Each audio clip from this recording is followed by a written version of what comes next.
నాదం రెపరెపలాడుతూ ఉంది. సృష్టి స్థితి లయకారుడైనటువంటి శివుని యొక్క కుమారుడే ఆ వినాయక స్వామి కాబట్టి అక్కడ మరి మహారాష్ట్ర సంప్రదాయ ప్రకారంగా అంతటా కూడా ఓంకార ధ్వజాలు రెపరెపలాడుతూ ఉంటే వినాయక స్వామి చెప్పకనే కొన్ని విషయాలు మనకు చెప్పాడు. అతని యొక్క పురాణ గ్రంథాలను పఠిస్తూ ఉంటే నిజమైనటువంటి తల్లిదండ్రులకు సేవ ఎట్లా చేయాలి, మరి గణాధిపత్యం ఇవ్వడానికి వినాయక స్వామి కుమారస్వామి మధ్యలో ఎవరికి గణాధిపత్యం ఇవ్వాలని చెప్పేసి పోటీ పడితే ఎవరైతే భూమినంతా కూడా ప్రదక్షిణ చేసి వచ్చి ముందుగా చేరుకుంటారో వాళ్లకు గణాధిపత్యం ఇస్తా అని చెప్పేసి చెప్పడం జరిగింది. అప్పుడు కుమారస్వామి మయూర వాహనం పైన వెంటనే ఎగిరి వెళ్ళిపోయాడు. కానీ గణపతి లంబోదరుడు కాబట్టి పెద్దలైనటువంటి బొర్రతో, మరి అతని యొక్క వాహనం ఎలుక వాహనం కాబట్టి అతడు అంతా స్పీడ్గా పరిగెత్తలేడు. అయినా కూడా చివరికి వాగర్తావివ సంపృక్తౌ వాగర్త ప్రతిపత్తయే జగత పితరవు వందే పార్వతీ పరమేశ్వరవు అని చెప్పేసి ఆది దంపతులైనటువంటి పార్వతీ పరమేశ్వరులకే ప్రదక్షిణ చేసి తల్లిదండ్రుల యొక్క గొప్పతనాన్ని చాటాడు. అంటే మరి తల్లిదండ్రుల యొక్క గొప్పతనాన్ని చాటినటువంటి వినాయక స్వామి వారి యొక్క విశిష్టతను నంబి వేణుగోపాలాచార్య కౌశిక్ గారు తెలియజేస్తున్నారు.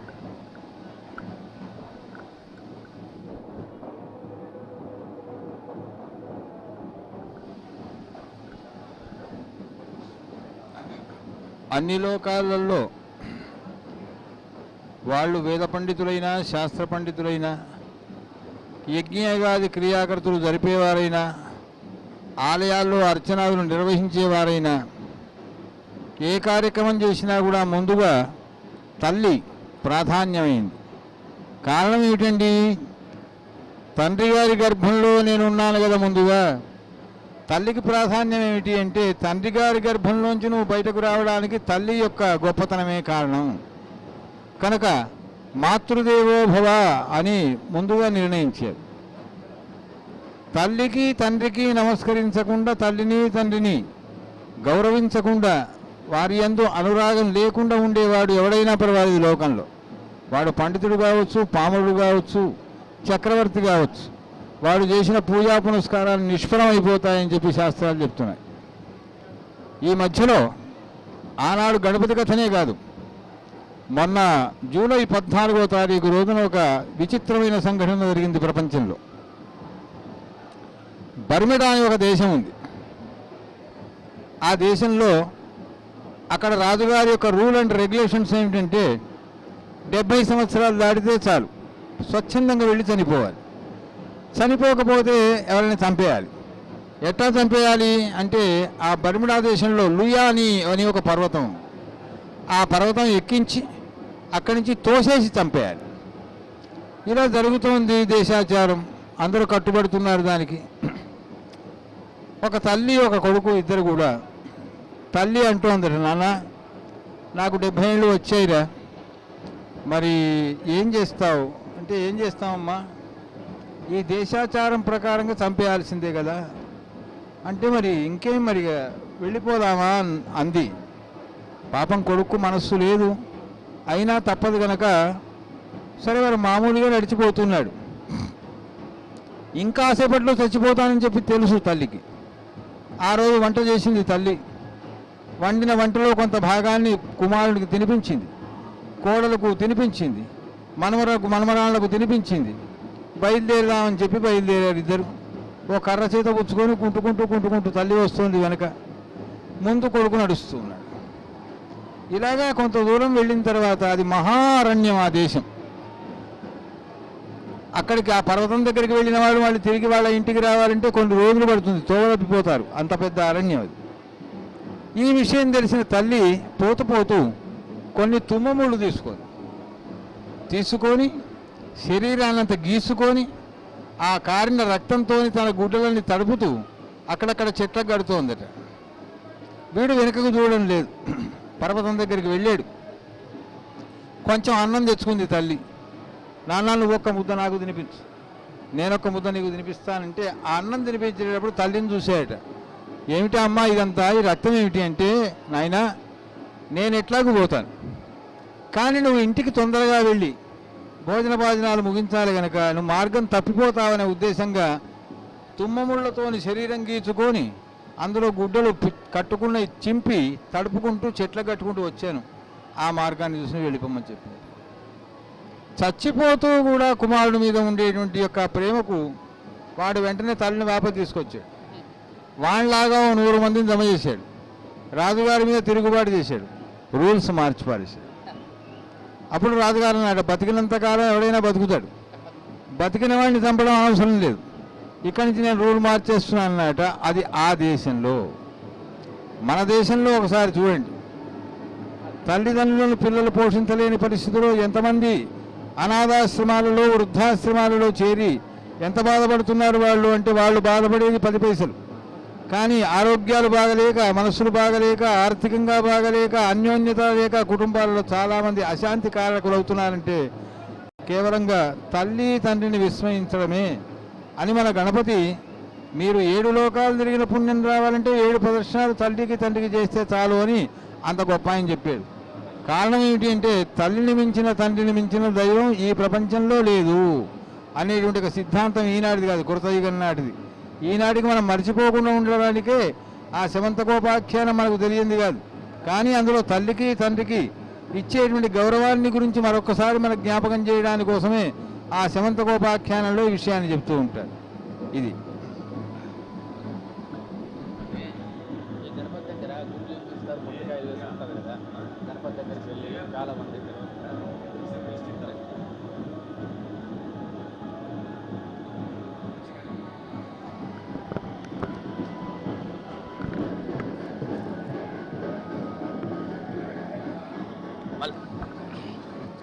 వక్రతుండ మహాకాయ కోటి సూర్య సమప్రభా నిర్విఘ్నం కురు మే దేవ సర్వకార్యేషు సర్వదా సర్వకార్యేషు సర్వదా.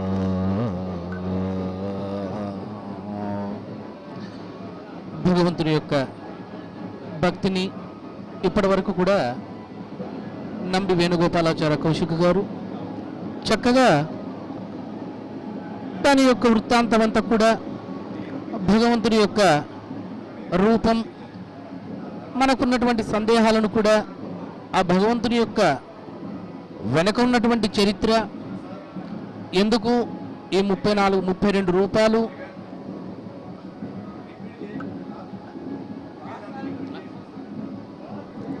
అని చక్కగా వివరణ ఇచ్చారు మన నంబి వేణుగోపాలాచార్య కౌశిక్ గారు. మరి ఇక్కడ మనం చూస్తున్నట్టయితే చక్కగా భగవంతుడు దశావతారం లోపల కూడా మనకు దశావతారాల్లో ఉన్నటువంటి ఆ వినాయకుడు సృష్టికర్త బ్రహ్మ, అదేవిధంగా నడిపించేవాడు నారాయణమూర్తి, అదేవిధంగా నాశనము చేసేవాడు ఎవరయ్యా అంటే ఆ పరమేశ్వరుడు.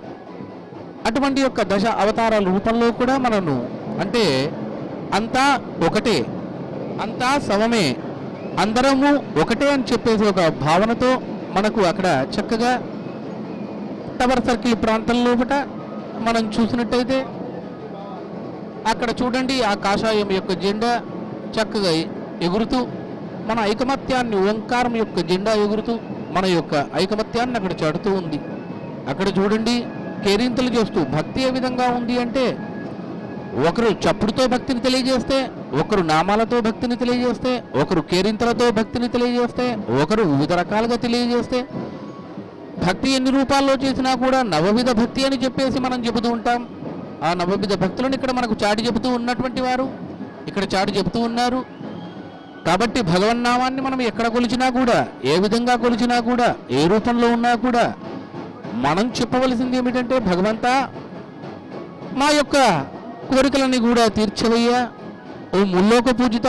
ఎందుకంటే గణములకు అధిపతి ఆ గణపతి కాబట్టి గణనాయకుడిని మనము ఎంత సేవించినా కూడా, ఎంత కొలిచినా కూడా ఆ భగవంతుడనేవాడు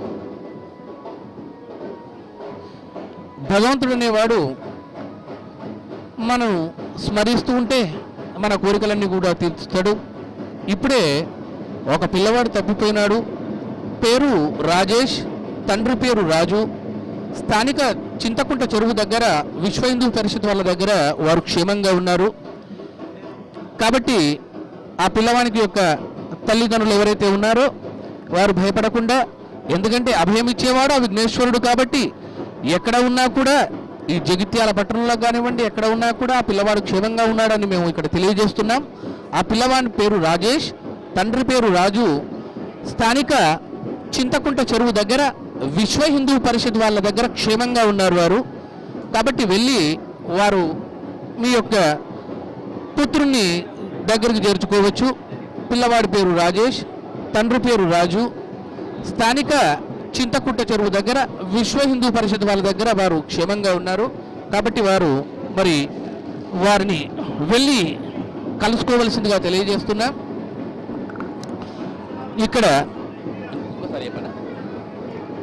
పిల్లవాడు ఒకరు తప్పిపోయారు కానీ క్షేమంగా ఉన్నారు. తల్లిదండ్రులు గాబరా పడవలసిన పని లేదు. పేరు రాజేష్, తండ్రి పేరు రాజు. స్థానిక చింతకుంట చెరువు దగ్గర విశ్వ హిందూ పరిషత్ వాళ్ళ యొక్క చెంత క్షేమంగా ఉన్నారు. కాబట్టి వాళ్ళ తల్లిదండ్రులు మాతాపితరులు ఎవరైతే ఉన్నారో ఆందోళన చెందకుండా చింతకుంట చెరువు దగ్గర తటాకము దగ్గర క్షేమంగా పిల్లవాడు ఉన్నాడు. ఆ పిల్లవాని పేరు రాజేష్, తండ్రి పేరు రాజు. స్థానిక చింతకుంట చెరువు దగ్గర విశ్వ హిందూ పరిషత్ వాళ్ళ యొక్క చెంత క్షేమంగా ఉన్నారు. మరి మీరు వెళ్ళి అక్కడ వారిని మీరు తీసుకోవచ్చు, కలుసుకోవచ్చు. మీ కుమారుణ్ణి క్షేమంగా ఉన్నారు. మరి ఒకసారి మన ప్రత్యక్ష ప్రసారంలో భాగంగా ఇక్కడ మన స్టూడియో నుంచి సిటీ కేబుల్ స్టూడియో నుంచి ప్రత్యక్షంగా మనం వీక్షిస్తూ ఉన్నాం. అయితే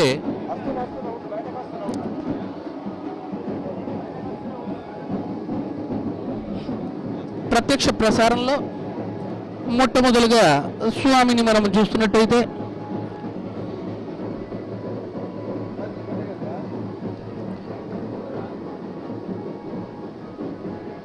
విశ్వ హిందూ పరిషత్ వారు ఇక్కడ చక్కగా ప్రతి స్వామిని కూడా స్వాగతం పలుకుతూ శోభాయమానంగా స్వాగతిస్తూ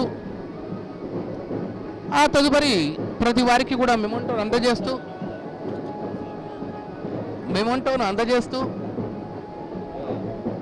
వారికి శుభాభినందనలు తెలియజేస్తూ శోభాయమానంగా ఈ శోభాయాత్రను ముందుకు సాగిస్తూ ఉన్నారు. అదేవిధంగా ఇక్కడ స్థానిక స్టూడియోలో పాత్రికేయ మిత్రులు కూడా చేరి ఉన్నారు. కళాశ్రీ స్థాపికులు అయినటువంటి గుండేటి రాజు గారు. మరి ఇక్కడ చూడండి, ఆ శబ్దాల్లో ఏం వినిపిస్తుంది అంటే ఓంకారనాథం, ఓంకారం ప్రథమ సంపూర్ణం అన్నట్టుగా ఒక్కొక్క శబ్దము ఒక్కొక్క నాదాన్ని మనకి ఇస్తూ ఉంది. ఏంటంటే మరి ఆ శబ్దంలో ఏముంది అంటే ఆ శబ్దంలో భక్తి ఉంది. ఆ శబ్దంలో ముక్తికి పోయే ముక్తి మార్గాల్లో కావలసినటువంటి ఒక ముక్తికి మార్గం దొరుకుతుంది. ఎంత చేసినా కూడా ఈ నవరాత్రులు మనకు ఏం చెబుతున్నాయంటే జీవాత్మ పరమాత్మలో కలవాలంటే భగవంతుణ్ణి మట్టితో చేస్తున్నాం, మళ్ళా మనం అందరం కూడా మట్టిలో కలవవలసిన వాళ్ళమే అని చెప్పేసి చెప్పకనే చెబుతుంది ఈ యొక్క నవరాత్రులు. అందుకే నాకు వస్తువులు ఉన్నాయా, నాకు ధనం ఉందా, నాకు డబ్బుందా, లేదా నాకు సంపద ఉందా, అనేక వస్తువాహనాలు ఉన్నాయా, లేదా నాకు ఒక 4 బిల్డింగ్లు ఉన్నాయా అని కాదు.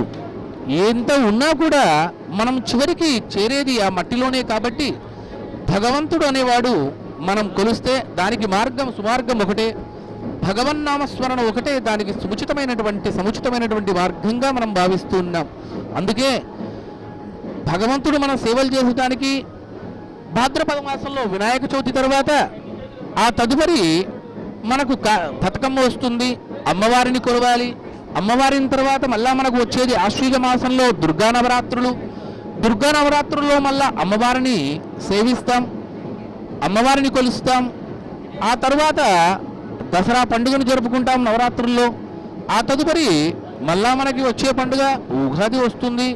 కార్తీక మాసంలో కృష్ణుణ్ణి కొలుస్తాం. ఈ విధంగా ఒక పండుగ తర్వాత ఒక పండుగ, ఒక స్వామిని తర్వాత అమ్మవారిని తర్వాత అయ్యగారిని, ఈ విధంగా కొలుస్తూ వస్తూ ఉన్నాం. కాబట్టి భగవంతుడు మనను మన సేవలు అందుకోవడానికి గాను వివిధ రూపాల లోపల కూడా మన కోరికలను తీర్చడానికి మన ముందుకు వస్తూ ఉంటాడు. కాబట్టి మనమందరం కూడా భగవంతుణ్ణి అత్యంత భక్తి శ్రద్ధలో మనం కొలిచి భగవంతుని యొక్క కృపకు పాత్రలు అవుదాం. ఆ తదుపరి ఇంకా చెప్పాలంటే రాజేష్ అనే పిల్లవాడు ఇంతకుముందు మనకు అక్కడ తప్పిపోయినట్టుగా సమాచారం వచ్చింది. పేరు రాజేష్, తండ్రి పేరు రాజు, స్థానిక చింతకుంట చెరువు దగ్గర విశ్వ హిందూ పరిషత్ వాళ్ళ దగ్గర క్షేమంగా ఉన్నారు. మరి ఒకసారి ఒక పిల్లవాడు తప్పిపోయాడని మీరు కంగారు పడవలసిన పని లేదు. వారి తల్లిదండ్రులు ఎక్కడ ఉన్నా కూడా భగవంతుని యొక్క నిమజ్జనోత్సవ కార్యక్రమానికి వచ్చాడు కాబట్టి అభయహస్త ఇచ్చేవాడు ఆ వినాయకుడు కాబట్టి మీ పిల్లవాడు క్షేమంగా ఉన్నాడు.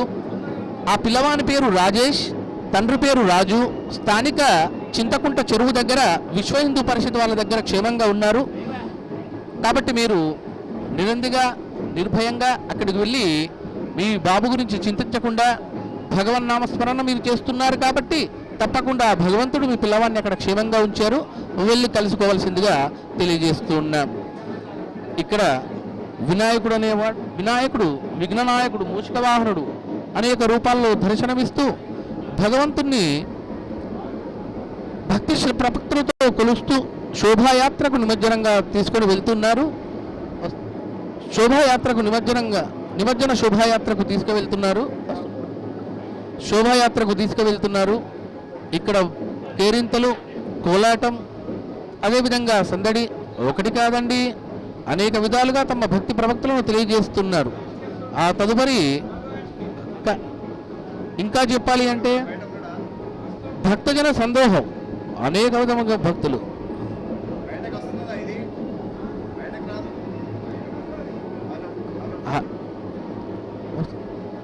అదేవిధంగా భక్తి యొక్క వివిధ రూపాల లోపల కూడా భక్తిని చాటుతూ నిమజ్జన శోభాయాత్రకు తీసుకొని వెళ్తున్నారు.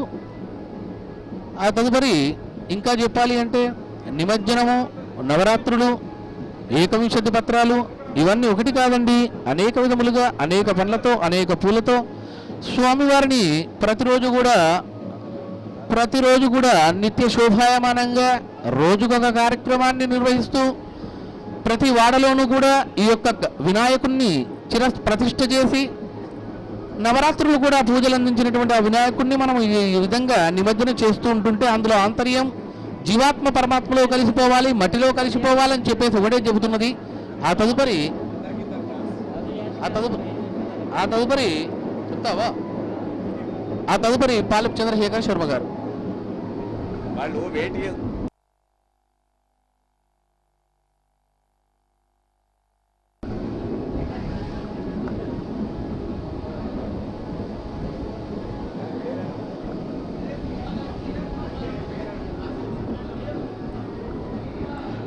హలో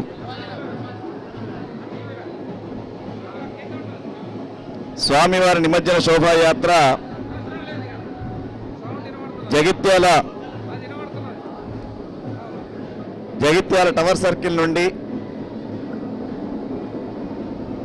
వినాయక స్వామి నిమజ్జన శోభాయాత్ర కొనసాగుతూ ఉంది.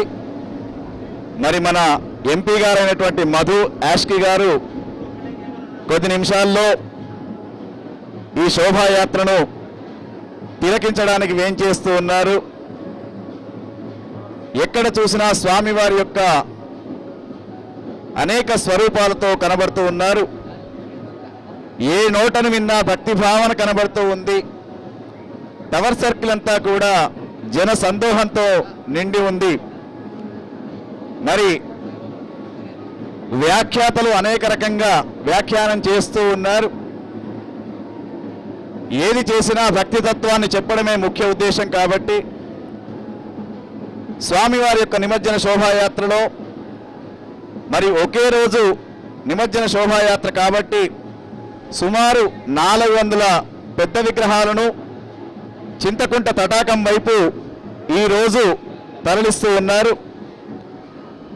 అనేకమైనటువంటి రూపాల్లో స్వామి కనబడుతూ ఉన్నాడు. అక్కడ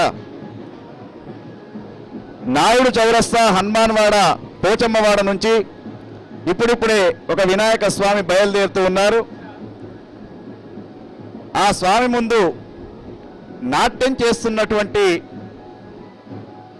భక్తులు మేళతాళ ధ్వనులతో స్వామివారికి స్వాగత కమిటీ వారు వేంచేస్తున్నటువంటి ప్రతి ఒక్క వినాయకుడికి ఒక నారీకేళాన్ని సమర్పిస్తూ శోభాయాత్రకు తరలిస్తూ ఉన్నారు. మరి ఒకవైపున చింతకుంట తటాకంలో భక్తులు నిమజ్జనం చేస్తూ ఏటా ఏటా రావయ్యా మేటి వినాయక అంటూ స్వామివారికి మరక్కడ నిమజ్జనం చేస్తూ ఉన్నారు. దివ్యమంగళ స్వరూపుడైనటువంటి ఆ యొక్క భగవంతుడు అంతటా సర్వాంతర్యామిగా ఉంటూ చిన్న పెద్ద తరతమ భేదాలు లేకుండా అనేక రకాలైనటువంటి విగ్రహాలను, అయితే ఇక్కడ ఒక విషయాన్ని మనం తెలుసుకోవాలి. ప్రతిష్టలు రెండు రకాలు, చరప్రతిష్ఠ, స్థిర ప్రతిష్ఠ అని చెప్పేసి. మరి వినాయక స్వామికి చేసేది చరప్రతిష్ఠ అంటే నవరాత్రి ఉత్సవాలు చేసుకున్న తర్వాత నిమజ్జన శోభాయాత్రకు తరలించడం, చింతకుంట తటాకంలో స్వామిని నిమజ్జనం చేయడం, ఇది చరప్రతిష్ఠగా చెప్తూ ఉంటారు. స్థిర ప్రతిష్ఠ అంటే దేవాలయాల్లో స్థిరంగా విగ్రహాలను ప్రతిష్టాపన చేయడం వేద మంత్రోచ్చారణతో, అది స్థిర ప్రతిష్ఠగా చెప్తూ ఉంటారు. కాబట్టి మరి ఇప్పుడు ఇక్కడ జరుగుతున్నటువంటి యొక్క ప్రత్యక్ష ప్రసార కార్యక్రమంలో సిటీ ఛానల్ వారు చక్కని ప్రత్యక్ష ప్రసారాన్ని అందిస్తూ ఉన్నారు. సుమారు 60 గ్రామాలతో పాటు ఇంటర్నెట్ ద్వారా విదేశాలకు కూడా ఈ యొక్క ప్రత్యక్ష ప్రసారం వెళ్తూ ఉంది.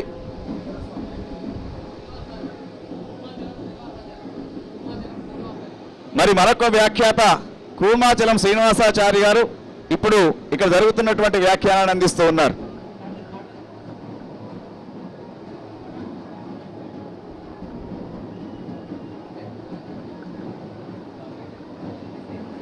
జై గణేశ, జై గణేశ.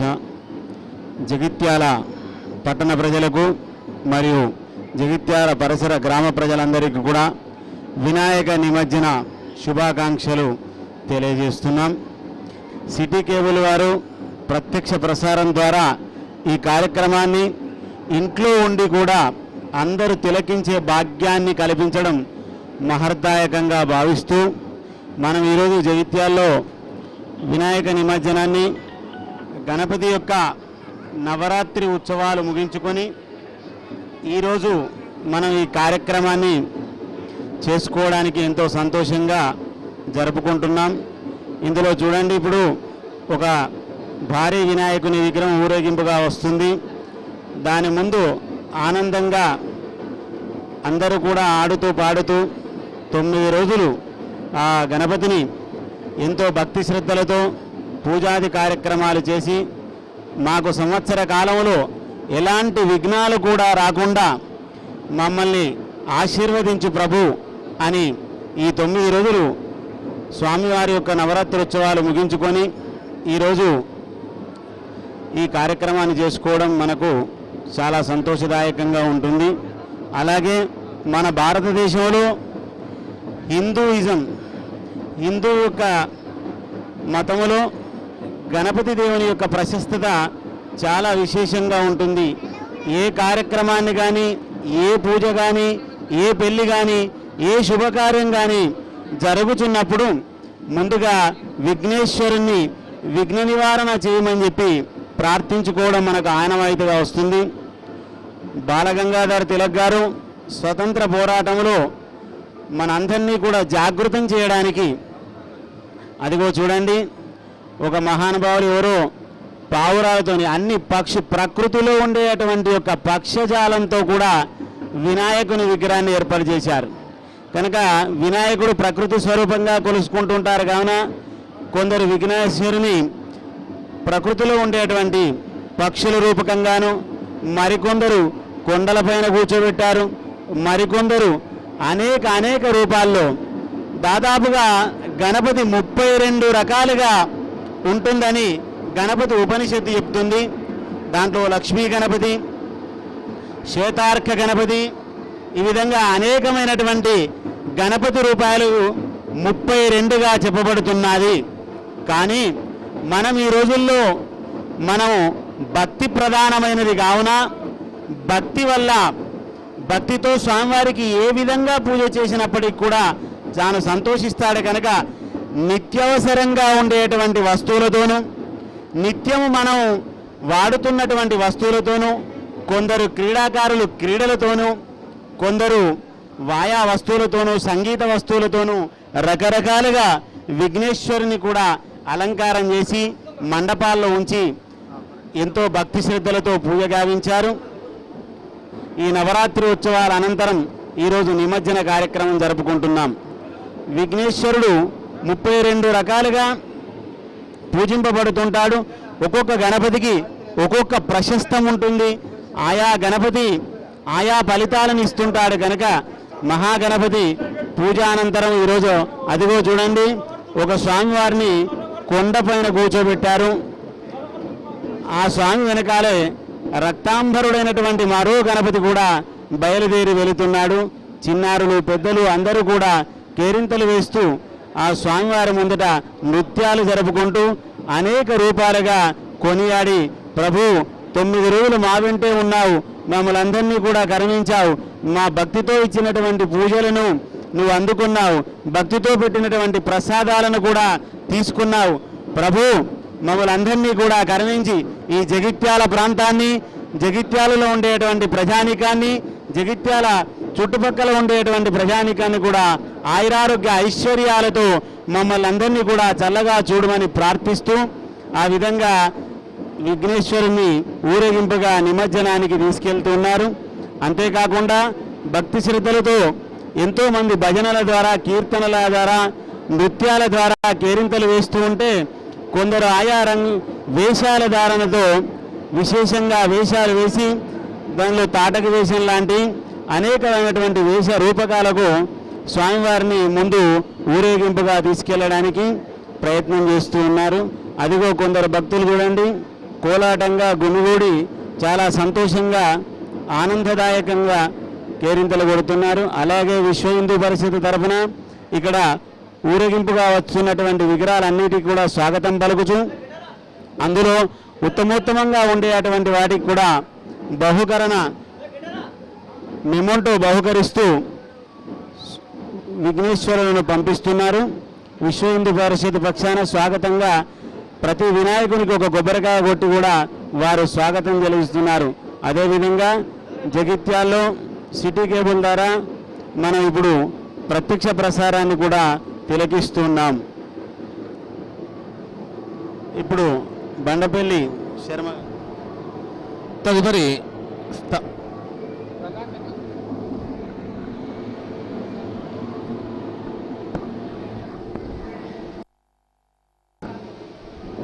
స్వామివారి శోభాయాత్రలో అనేకమైనటువంటి విషయాలను వర్ణిస్తూ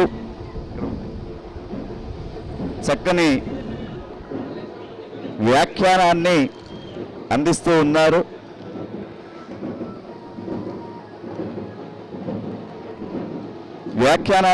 ఉన్నారు. అనేక మంది వ్యాఖ్యాతలు.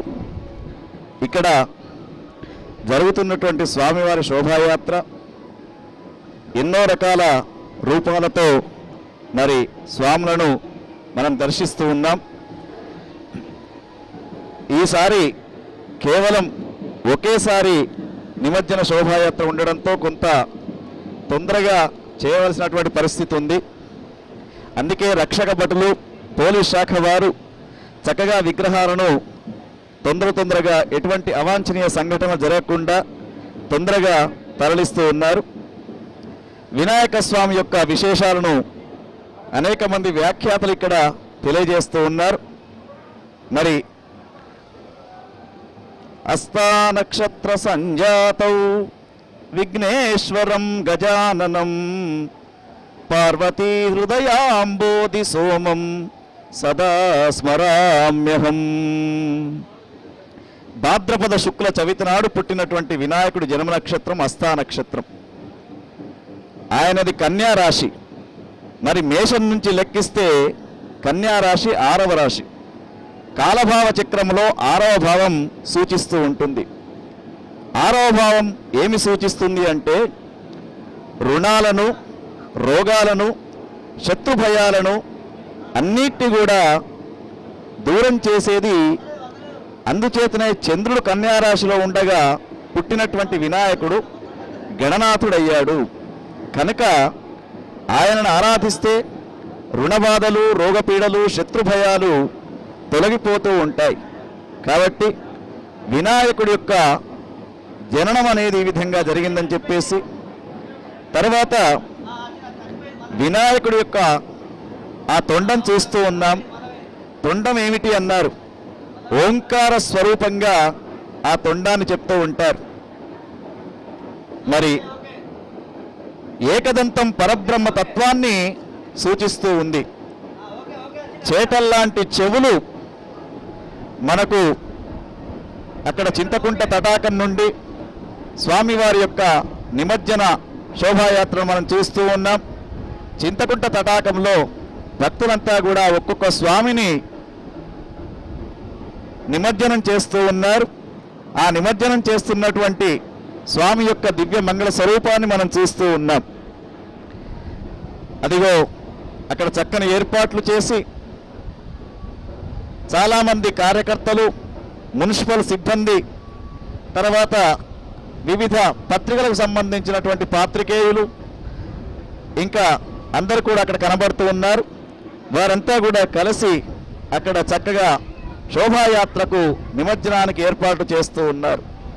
ఆ స్వామివారికి కనిపిస్తున్నటువంటి చేటల్లాంటి చెవులు ఏవైతే ఉన్నాయో, మంచి విషయాలను వినండి, చెడు విషయాలను విడిచిపెట్టండి అని చెప్పేసి చేటల్లాంటి చెవులు చెప్తూ ఉన్నాయి స్వామి యొక్క స్వరూపంలో.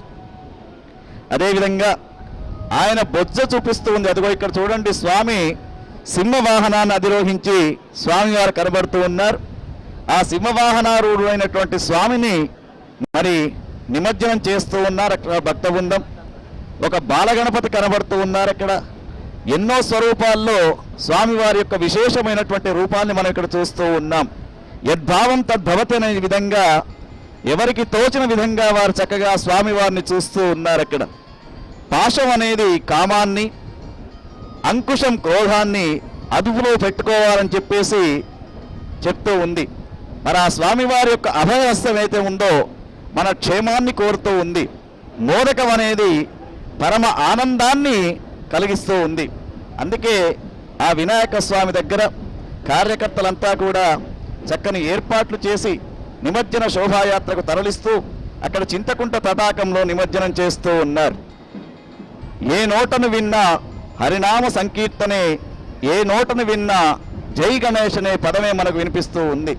అక్కడ అదిగో సాక్షాత్తు మరి దుర్గామాత యొక్క వాహనమైనటువంటి సింహవాహనం పైన ఆ గణపతి కూర్చొని కనబడుతూ ఉన్నాడు. ఇక నిమజ్జనానికి తరలిస్తూ ఉన్నారు కార్యకర్తలు. ఆ వినాయకుని నిమజ్జనం చేస్తూ కార్యకర్తలు కోరుతూ ఉన్నారు.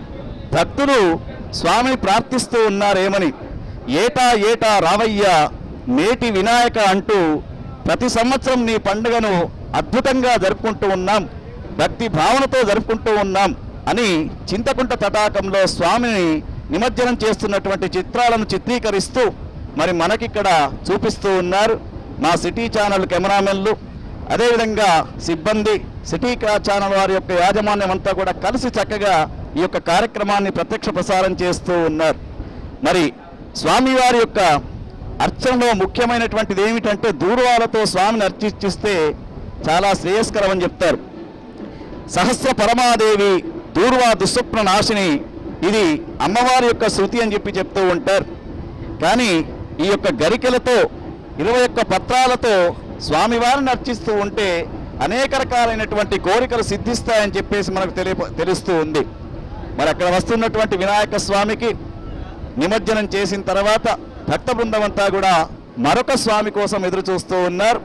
ఆ స్వామివారిని మనకు కనబడుతూ ఉన్నారు. ఇక్కడ ముఖ్యంగా గణపతి యొక్క స్వరూపాలు పురాణ గ్రంథాల ప్రకారంగా 32 స్వరూపాలు చెప్తూ ఉంటారు. బాల గణపతి, తరుణ గణపతి, భక్త గణపతి, వీర గణపతి, శక్తి గణపతి, ధవళ గణపతి, సిద్ధ గణపతి, ఉచ్చిష్ట గణపతి, విఘ్న గణపతి, క్షిప్ర గణపతి, హేరంబ గణనాయకుడు, లక్ష్మీ గణపతి, మహాగణపతి, విజయ గణపతి, నిత్య గణపతి, ఊర్ధ్వ గణపతి, ఏకాక్షర గణపతి, వరద గణపతి, త్రక్షర గణపతి, క్షిప్ర గణపతి, హరిత గణపతి, ఏకదంత గణపతి, సృష్టి గణపతి. ఇక్కడ మనం దృశ్యాలను చూస్తూ ఉంటే 4 రకాల దృశ్యాలను మనకు చూపిస్తూ ఉన్నారు.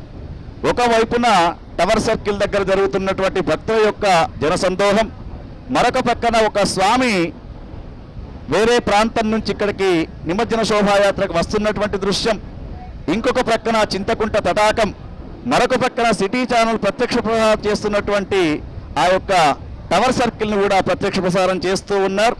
ఈ విధంగా గణపతి యొక్క స్వరూపాలు 32 స్వరూపాలుగా చెప్పుకుంటూ ఉద్దండ గణపతి, మోచక గణపతి, దుండి గణపతి, విముఖ గణపతి, త్రిముఖ గణపతి, సింహ గణపతి, యోగ గణపతి, దుర్గ గణపతి, సంకటహార గణపతి అని చెప్పేసి గణపతి యొక్క స్వరూపాలు 32 స్వరూపాలుగా చెప్తూ ఉంటారు. ఆ 32 స్వరూపాలలో మనకు ఇష్టమైనటువంటి స్వరూపాన్ని మరి భాద్రపద శుక్ల చతుర్థి రోజున చక్కగా ఆ వినాయక చవితి రోజున అయితే ఇక్కడ చవితికి సంబంధం ఏమిటి అన్నారు. జ్యోతిష్ శాస్త్ర ప్రకారంగా గణపతికి చవితికి సంబంధం ఏమిటంటే గణపతికి ఇష్టమైనటువంటి సంఖ్య 4. అందుకే ఆ 4 యొక్క సంఖ్య ఏమిటి, ఆ 4 కూడా మరి చతుర్థి రోజునే మనం ఇక్కడ చేస్తూ ఉన్నాం. అదిగో బాలగణపతి కనబడుతూ ఉన్నాడు. చక్కని సుందరమైనటువంటి సురుచురమైనటువంటి ముక్త మనోహర స్వరూపంగా స్వామి కనబడుతూ ఉన్నాడు. ఆ స్వామిని నిమజ్జన శోభాయాత్ర చేయడానికి భక్తులంతా కూడా ఏర్పాటు చేశారు. అదిగో చూడండి, బోలో విఘ్నేశ్వర భగవానికి జై అంటూ అక్కడ స్వామివారిని చక్కగా నిమజ్జనం చేశారు. చింతకుట్ట తటాకంలో మరి ఇది ఒక్కరి కార్యక్రమం కాదు, ఇద్దరిది కాదు, ఒక ఇంటికి సంబంధించింది కాదు, సామూహికమైనటువంటి ఒక చక్కని పండుగ వాతావరణాన్ని చక్కగా ఇక్కడ ఏర్పాట్లు చేసి ఈ యొక్క శోభాయాత్రను తరలిస్తూ ఉన్నారు. ఎంతో మంది ఎన్నో రకాల వాహనాలపైన వినాయక స్వామిను తీసుకుని నిమజ్జన శోభాయాత్రకు తరలిస్తూ ఉన్నారు. మరి ఇక్కడ అనేక రకాలైనటువంటి కెమెరాలతో చిత్రీకరిస్తూ మా సిటీ ఛానల్ వారు మీకు ప్రత్యక్ష ప్రసారాన్ని అందిస్తూ ఉన్నారు. మరి చాలామంది వ్యాఖ్యాతలు ఈరోజు ఇక్కడ కూర్చొని వారికి తెలిసినటువంటి విషయాలు చెప్పడానికి సంసిద్ధంగా ఉన్నారు.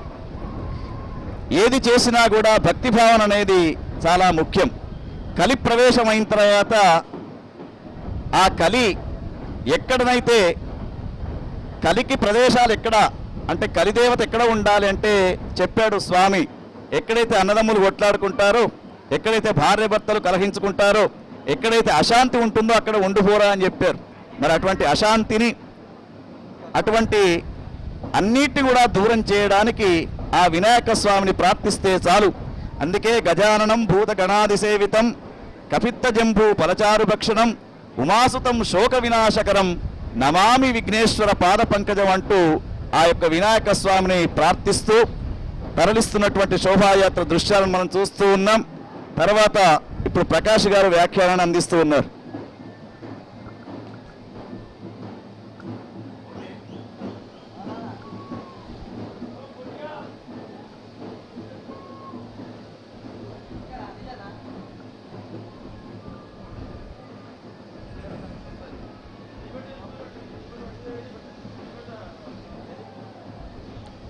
విఘ్నేశ్వరుని యొక్క శోభాయాత్ర 9 రోజులుగా భక్తులందరూ కూడా తమ తమ అభిష్టం మేరకు రకరకాలుగా అద్భుతంగా అందంగా మంటపాలను అలంకరించి తమ యొక్క అభిరుచి మేరకు ఆ విఘ్నేశ్వరుని యొక్క మంటపాలన్నీ కూడా అలంకరించి శుచితో శుభ్రతతో షోడోపచారాలతో ఆ దేవదేవునికి కల్లెడ నుంచి ఒక భక్తుడు ఈ ప్రత్యక్ష ప్రసారాన్ని రాజేశారని చెప్పి గవర్నమెంట్ ఉద్యోగి ప్రత్యక్ష ప్రసారాన్ని చూసి ప్రత్యక్ష ప్రసారం చేస్తున్నటువంటి సిటీ ఛానల్ వారికి శుభాకాంక్షలు కృతజ్ఞతలని చెప్పేసి రాజన్న గారు కల్లెడ నుంచి తెలియజేస్తూ ఉన్నారు. వివిధ గ్రామాల నుంచి భక్తులందరూ కూడా ఈ అంగరంగ వైభవమైనటువంటి శోభాయాత్రను తిలకిస్తూ తమ ఆనందాన్ని అభిప్రాయాన్ని కూడా ఈ సిటీ కేబుల్ వారకు చరవాణి ద్వారా తెలియజేస్తూ తమ ఆనందాన్ని వ్యక్తం చేస్తున్నారు. అలాగే ఇంతకుముందు చెప్పినట్లుగా వివిధ మంటపాలను వివిధ రకాలుగా 9 రోజులు అలంకరించి ఆ 9 రోజులు కూడా తమ యొక్క భక్తి నివేదనను తెలియజేసుకుంటూ ఆ దేవుడికి 108 రకరకాలుగా నైవేద్యాలు సమర్పించుకుంటూ ఈ 9 రోజులు తమ యొక్క కోరికలన్నీ కూడా విన్నవించి భక్తులంతా కూడా తమ ఆనందాన్ని వ్యక్తం చేసుకుంటూ పూజించారు. ఈ నవరాత్రులు ఉత్సవాలు ఆశ్వేజ మాసంలో ఆ దుర్గాదేవికి వస్తాయి. అలాగే ఈ విఘ్నేశ్వర నవరాత్రులని 9 రోజులు ఆ విఘ్నేశ్వరుడికి పూజలు చేస్తారు. ఈ 9 అనేటువంటిది మనకు నవగ్రహాలు కూడా 9 నవగ్రహాలు ఉన్నాయి.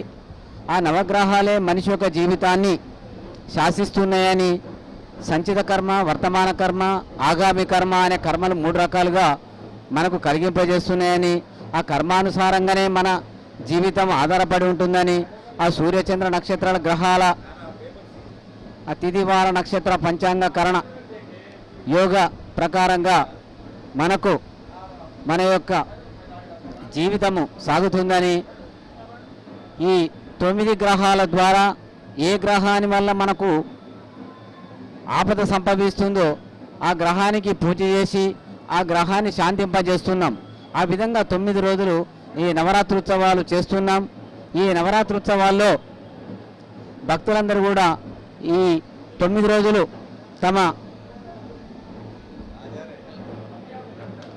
తమ యొక్క భక్తి ప్రపత్తులను చాటుకుంటూ ఆధ్యాత్మిక చింతనతో భక్తులంతా ఆనంద పరవశులై భజనలతో, కోలాటాలతో, వివిధ రకాల వాయిద్యాలతో, వివిధ రకాల భంగిమలతో, నృత్యాలతో ఆనందాన్ని వ్యక్తం చేస్తున్నారు. బాలుడు, బాలిక, చిన్న, పెద్ద, ముసలి, ముతక అందరూ కూడా ఒక ఆనందమైనటువంటి ఆధ్యాత్మిక చింతన లోపల ముందుకు సాగుతున్నారు. ఇక్కడ ఒక రకమైనటువంటి ఒకే రకమైనటువంటి ఒక యూనిఫామ్ గణవేషు ధరించి ఒక నాయకుడు ఏ విధంగా స్టెప్పులు వేస్తే మిగతా వాళ్ళు కూడా ఆ విధంగా దానికి అనుగుణంగా నృత్యాన్ని చేస్తూ తమ యొక్క ఆనందాన్ని వ్యక్తం చేస్తూ ఆ భక్తిభావాన్ని పెంపొందింపజేస్తున్నారు. తమలోని భావాలను వాయిద్యాల ద్వారా తమ యొక్క ఆనందాన్ని వ్యక్తం చేస్తున్నారు. భక్తి అనేది ఏ విధంగా చాటినా సరిపోతుంది. మనకున్నటువంటి వర్ణాలు 4 వర్ణాలు, బ్రాహ్మణ, క్షత్రియ, వైశ్య, శూద్ర 4 వర్ణాలు అయినప్పటికీ కూడా అన్ని వర్ణాల వారు అందరి మనసుల్లో, అందరి హృదయాల్లో నిక్షిప్తమై ఉన్నటువంటి దేవుడు విఘ్ననాయకుడు. కనుక ఆ వినాయకుని యొక్క ఈ శంకారావాన్ని ఊదుకుంటూ ముందుకు బయలుదేరుతున్నాడు ఆ విఘ్ననాయకుడు, ఆ విఘ్నేశ్వరుడు. గాలిబుడ లాంటి జీవితం అని మనకు తెలియస్తూ ఆ గాలిబుడగలు అమ్ముకుంటున్న వ్యక్తి కూడా క్షణికమైన జీవితం మనది. ఆ జీవితాన్ని ఆనందమయం చేసుకోవాలి. జీవితముల సగభాగము నిద్రకే సరిపోవు, మిగిలిన సగభాగము చిత్తశుద్ధి లేకపోవు. కనుక మనిషికి చిత్తశుద్ధి అనేది ఉండాలి మనలోని భావాలకు. అక్కడ మన హిందూ సాంప్రదాయమైనటువంటి కాషాయపు జెండా రెపరెపలాడుతూ మన స్వాతంత్రాన్ని, స్వేచ్ఛను గగన వీధుల్లో తెలియజేసేటువంటి ఆ జెండా మన హిందూ సంస్కృతికి సంకేతం, మన హిందూ ధర్మానికి నిదర్శనం. కనుక ఆ భక్తిభావంతో, రంగుల హరివిల్లుతో, రకరకాల రంగులతో భక్తులంతా కూడా తమ యొక్క ఆనంద హర్షాతిరేకాలను, ఆధ్యాత్మిక చింతనను తెలియజేస్తున్నారు. కనుక నవగ్రహాలు అనేటివి, ఈ 9 అనేటువంటి సంఖ్యకు ఉన్నటువంటి ప్రాముఖ్యత మనందరూ కూడా తెలిసినటువంటిదే. అలాగే మధు యాష్కి గారు, మన పార్లమెంట్ సభ్యులు గారు ఇప్పుడు ప్రసంగిస్తున్నారు. మన ఎంపీ గారు మధు యాష్కి గారు ఈ యొక్క ఉత్సవాన్ని తిలకించడానికి ఇక్కడికి వేంచేసి ఉన్నారు. మరి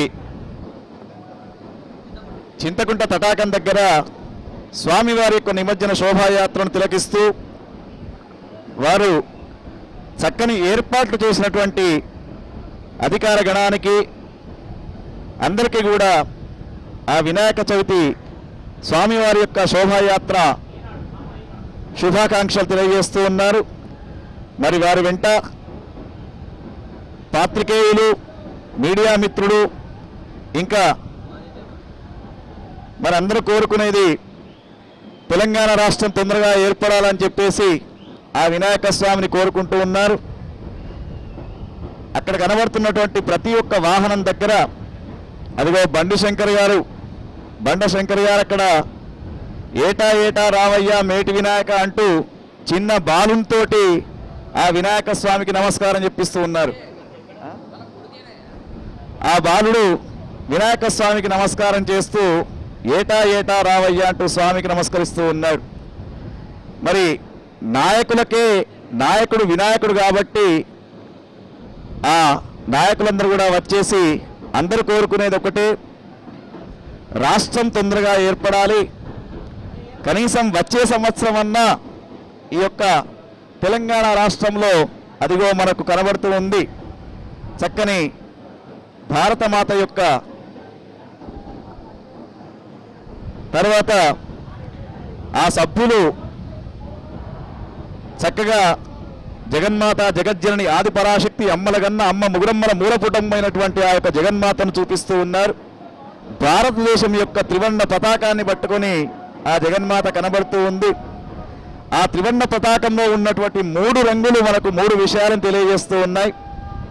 పైన ఉన్నటువంటి కాషాయం రంగు త్యాగానికి చిహ్నంగా, మధ్యలో ఉన్నటువంటి శ్వేత రంగు తెలుపు రంగు నిర్మలత్వానికి చిహ్నంగా, కింద ఉన్నటువంటి ఆకుపచ్చ రంగు మరి సస్యశ్యామలమైనటువంటి పంటలకు చిహ్నంగా మనకు అంటే భారతదేశం వ్యవసాయ దేశంగా చెప్పబడుతూ ఉంది. త్యాగానికి చిహ్నమైనటువంటి ఎందరో మహనీయుల యొక్క కష్ట ఫలితమే, త్యాగ ఫలితమే స్వాతంత్రం అని చెప్పేసి, మధ్యలో ఉన్నటువంటి అశోక చక్రం మన నిజంగా ధర్మాన్ని పాటించాలని చెప్పేసి చెప్తూ ఉంది. మరి అటువంటి చిత్రం మనం ఇక్కడ చూస్తూ ఉన్నాం. ఒకవైపున చింతకుంట తటాకం, మరొక ప్రక్కన అదిగో బాలగణపతి మనకు కనబడుతూ ఉన్నాడు.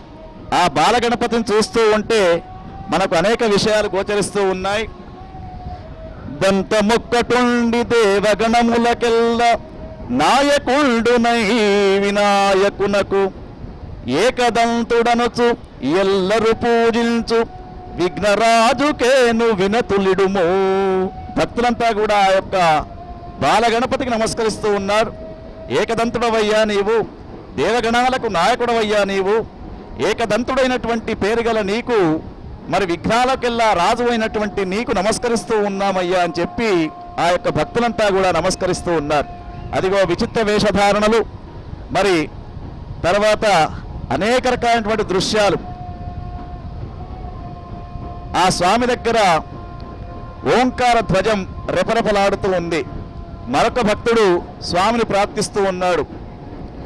కాయమన్న బరువు కారుణ్యమే రూపు పొట్ట పెద్దదయ్య దిట్టయనగా చంద్రుదాల్చినటువంటి సదయుండు గణపతికేను మృక్కునాడెకేలు మోడ్చి.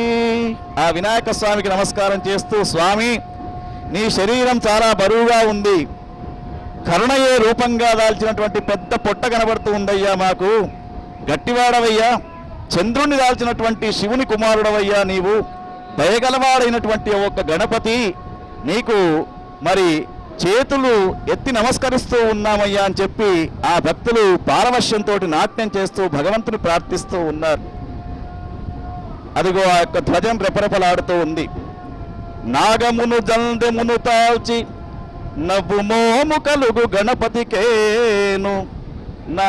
అదిగో మధుయాష్కి గారు చక్కగా నిమజ్జన శోభాయాత్రలో చింతకుంట తటాకంలో ఒక స్వామిని పట్టుకొని ప్రార్థిస్తూ ఉన్నాడు.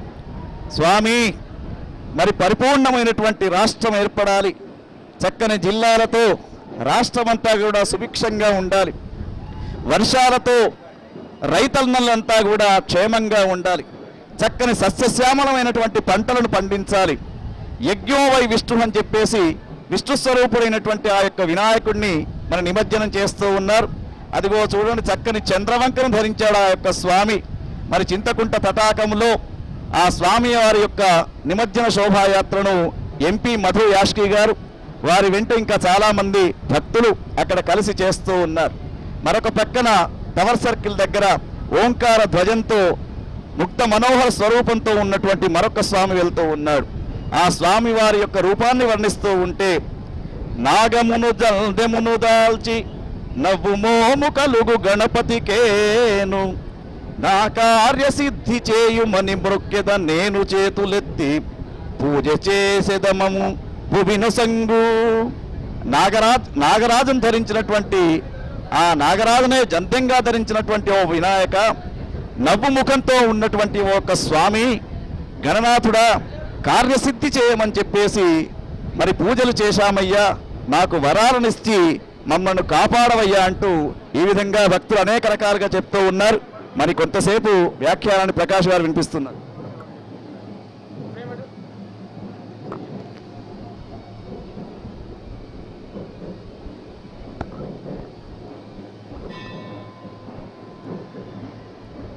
భగవంతుడికి భక్తులు అందరూ సమానులే. చిన్న పెద్ద హోదా ఏది కూడా అతనికి వర్తించదు. అందరం కూడా ఆ దేవదేవుని ముందు సమానులమే. ఆ దేవుని యొక్క సన్నిధికి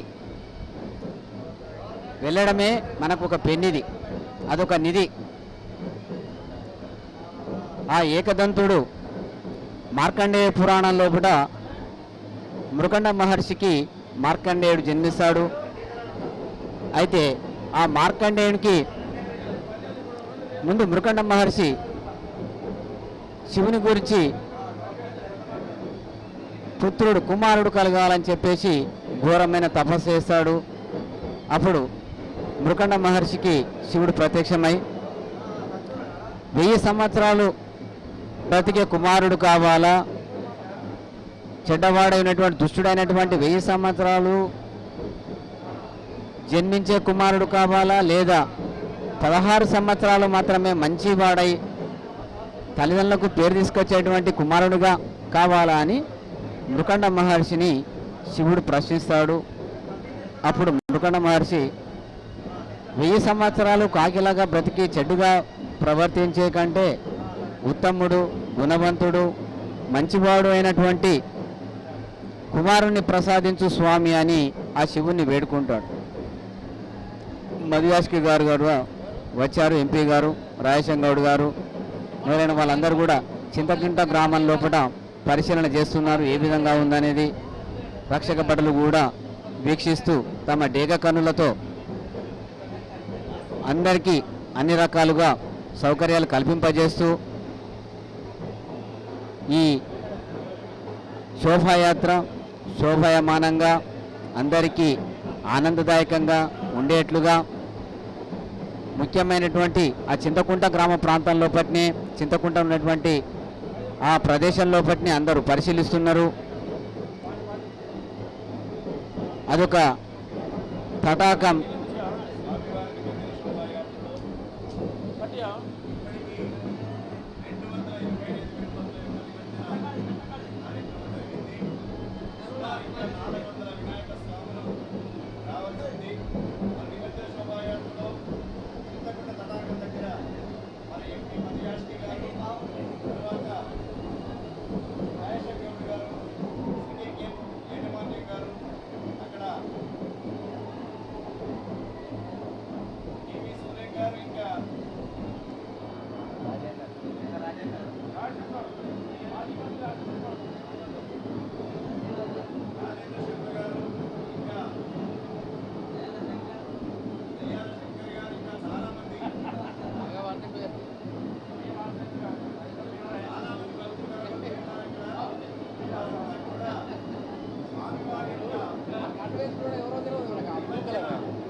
రకరకాల వేషాలు, రకరకాలైనటువంటి ఆ దృశ్యాలు, ఆ గణవేష్ ఒకే రకమైనటువంటి ఆ నృత్యాన్ని కోసం సేకరించినటువంటి ఆ దృశ్యాలు, ఆ యూనిఫామ్ గణవేష్ చూస్తుంటే చాలా ముచ్చటేస్తున్నది.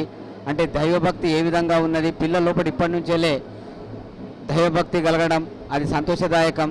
వారిలో ఒక్కొక్క రకమైనటువంటి విన్యాసాన్ని ఒక పదయుక్తంగా, ఒక లయయుక్తంగా, ఒక పాదయుక్తంగా చేయడం అనేది నిజంగా ముదాహం.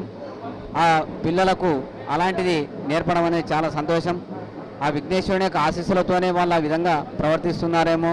అలాగే మనం ఇంతకుముందు మృకండ మహర్షి యొక్క కుమారుడు శివుడు కోరాడు మృకండ మహర్షిని, నీకు 1000 సంవత్సరాలు పాపిగా జన్మించేటువంటి కుమారుడు కావాలన్నా, 15-16 సంవత్సరాలు చిరంజీవిగా మంచి ఉత్తముడైనటువంటి కుమారుడు కావాలనా అని చెప్పేసి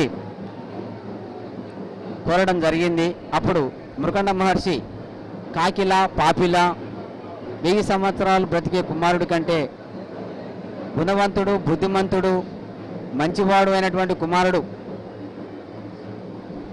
ఒకరున్న 16 సంవత్సరాలున్న బ్రతికిన చాలు, అది మంచి పేరు కలిగింపజేసేటువంటిది ఉండాలి కానీ తప్ప ఆ 1000 సంవత్సరాలు బతికేటువంటి కుమారుడు, పాపి లాంటి కుమారుడు నాకు అక్కరలే అంటాడు. దాంతో శివుడు అతనికి కుమారుని ప్రసాదిస్తాడు. అప్పుడు మృకండ మహర్షి కుమారునికి విద్యాబుద్ధులను నేర్పించి వేదాంగాలని నేర్పించేసి అతను ఎదుగుతూ ఉంటాడు. ఈ లోపుగా 16 సంవత్సరాలు దగ్గరికి వస్తూ ఉంటాయి. అప్పుడు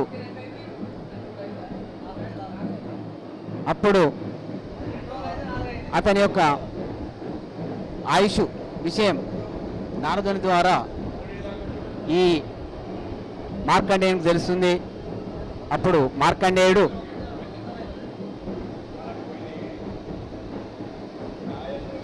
తనను 16 సంవత్సరాలు అంటే మృత్యువు దగ్గరకు వస్తుందని తెలుసుకొని 16 సంవత్సరాలు గడిచినాయి కనుక మృత్యువు దగ్గరకు వస్తుందని తెలుసుకొని ఏ విధంగా దీన్ని దాటాలని చెప్పి ఆలోచన చేస్తే అప్పుడు మృకండ మహర్షికి మార్కండేయునికి నారదుడు సలహా ఇస్తాడు. ఏమనంటే వచ్చిన అతిథులు ఎవరైనా సరే వారి యొక్క పాదాభివందనం తీసుకొని ఆశీర్వచనాలు తీసుకోండి, అప్పుడు అతని చిరంజీవి అవుతాడని చెప్పగానే వచ్చిన వారందరి దగ్గర కూడా మన మార్కండేయుడు ఆశీర్వాదాలు తీసుకుంటూ ఉంటాడు. తల్లిదండ్రులు, పెద్దలు అందరి దగ్గర తీసుకుంటా ఉంటే వచ్చినటువంటి మునీశ్వరులందరూ కూడా అతని యొక్క శ్రద్ధాభక్తికి, పాదాభివందనానికి నీవు చిరంజీవి ఉందుగాక అని ఆశీర్వాచనలు చేయడంతో అప్పుడు మృత్యువు సమీపించినప్పటికీ ఈ ఋషుల యొక్క ఆశీర్వాద బలంతో అతను మృత్యువుని జయిస్తాడు. కనుక మనలో ఉన్నటువంటి మనం కూడా ఏం చేయాలనంటే మన తల్లిదండ్రులను, పెద్దలను గౌరవించాలి, పెద్దల ఆశీస్సులు తీసుకోవాలి. పెద్దల యొక్క ఆశీర్వాదంతో మనం కూడా చిరంజీవులం అవుతాం. కనుక ఈ నమస్కారం అనేది ఆ చిరంజీవి అనే ఆశీర్వాదం ఇచ్చడం చేతనే ఆ విధంగా మార్కండేయుడు చిరంజీవిగా ఉండిపోయాడు. కనుక మనం కూడా మన తల్లిదండ్రులను, పెద్దలను అందరూ కూడా నమస్కారంతో వారి యొక్క ఆశీర్వాద బలంతో మనం కూడా ఆ చిరంజీవిగా మంచి బుద్ధిమంతునిగా, గుణవంతునిగా పేరు ప్రఖ్యాతలు పొందాలని ఆశిస్తున్నాం. అలాగే ఈ శోభయాత్ర చూడండి, చిన్న పెద్ద వయసు సహకరిస్తలేదు, మనసు ఉరకలు వేస్తున్నది. ఆ మనసు ఉరకలు వేస్తూ ఉంటే దానితో వారు శరీర భారాన్ని కూడా, వయోభారాన్ని కూడా వృద్ధులైనప్పటికీ తమ ఆనందాన్ని, తమ ఆధ్యాత్మిక చింతనను ఏ విధంగా వ్యక్తం చేస్తున్నారో చూడండి.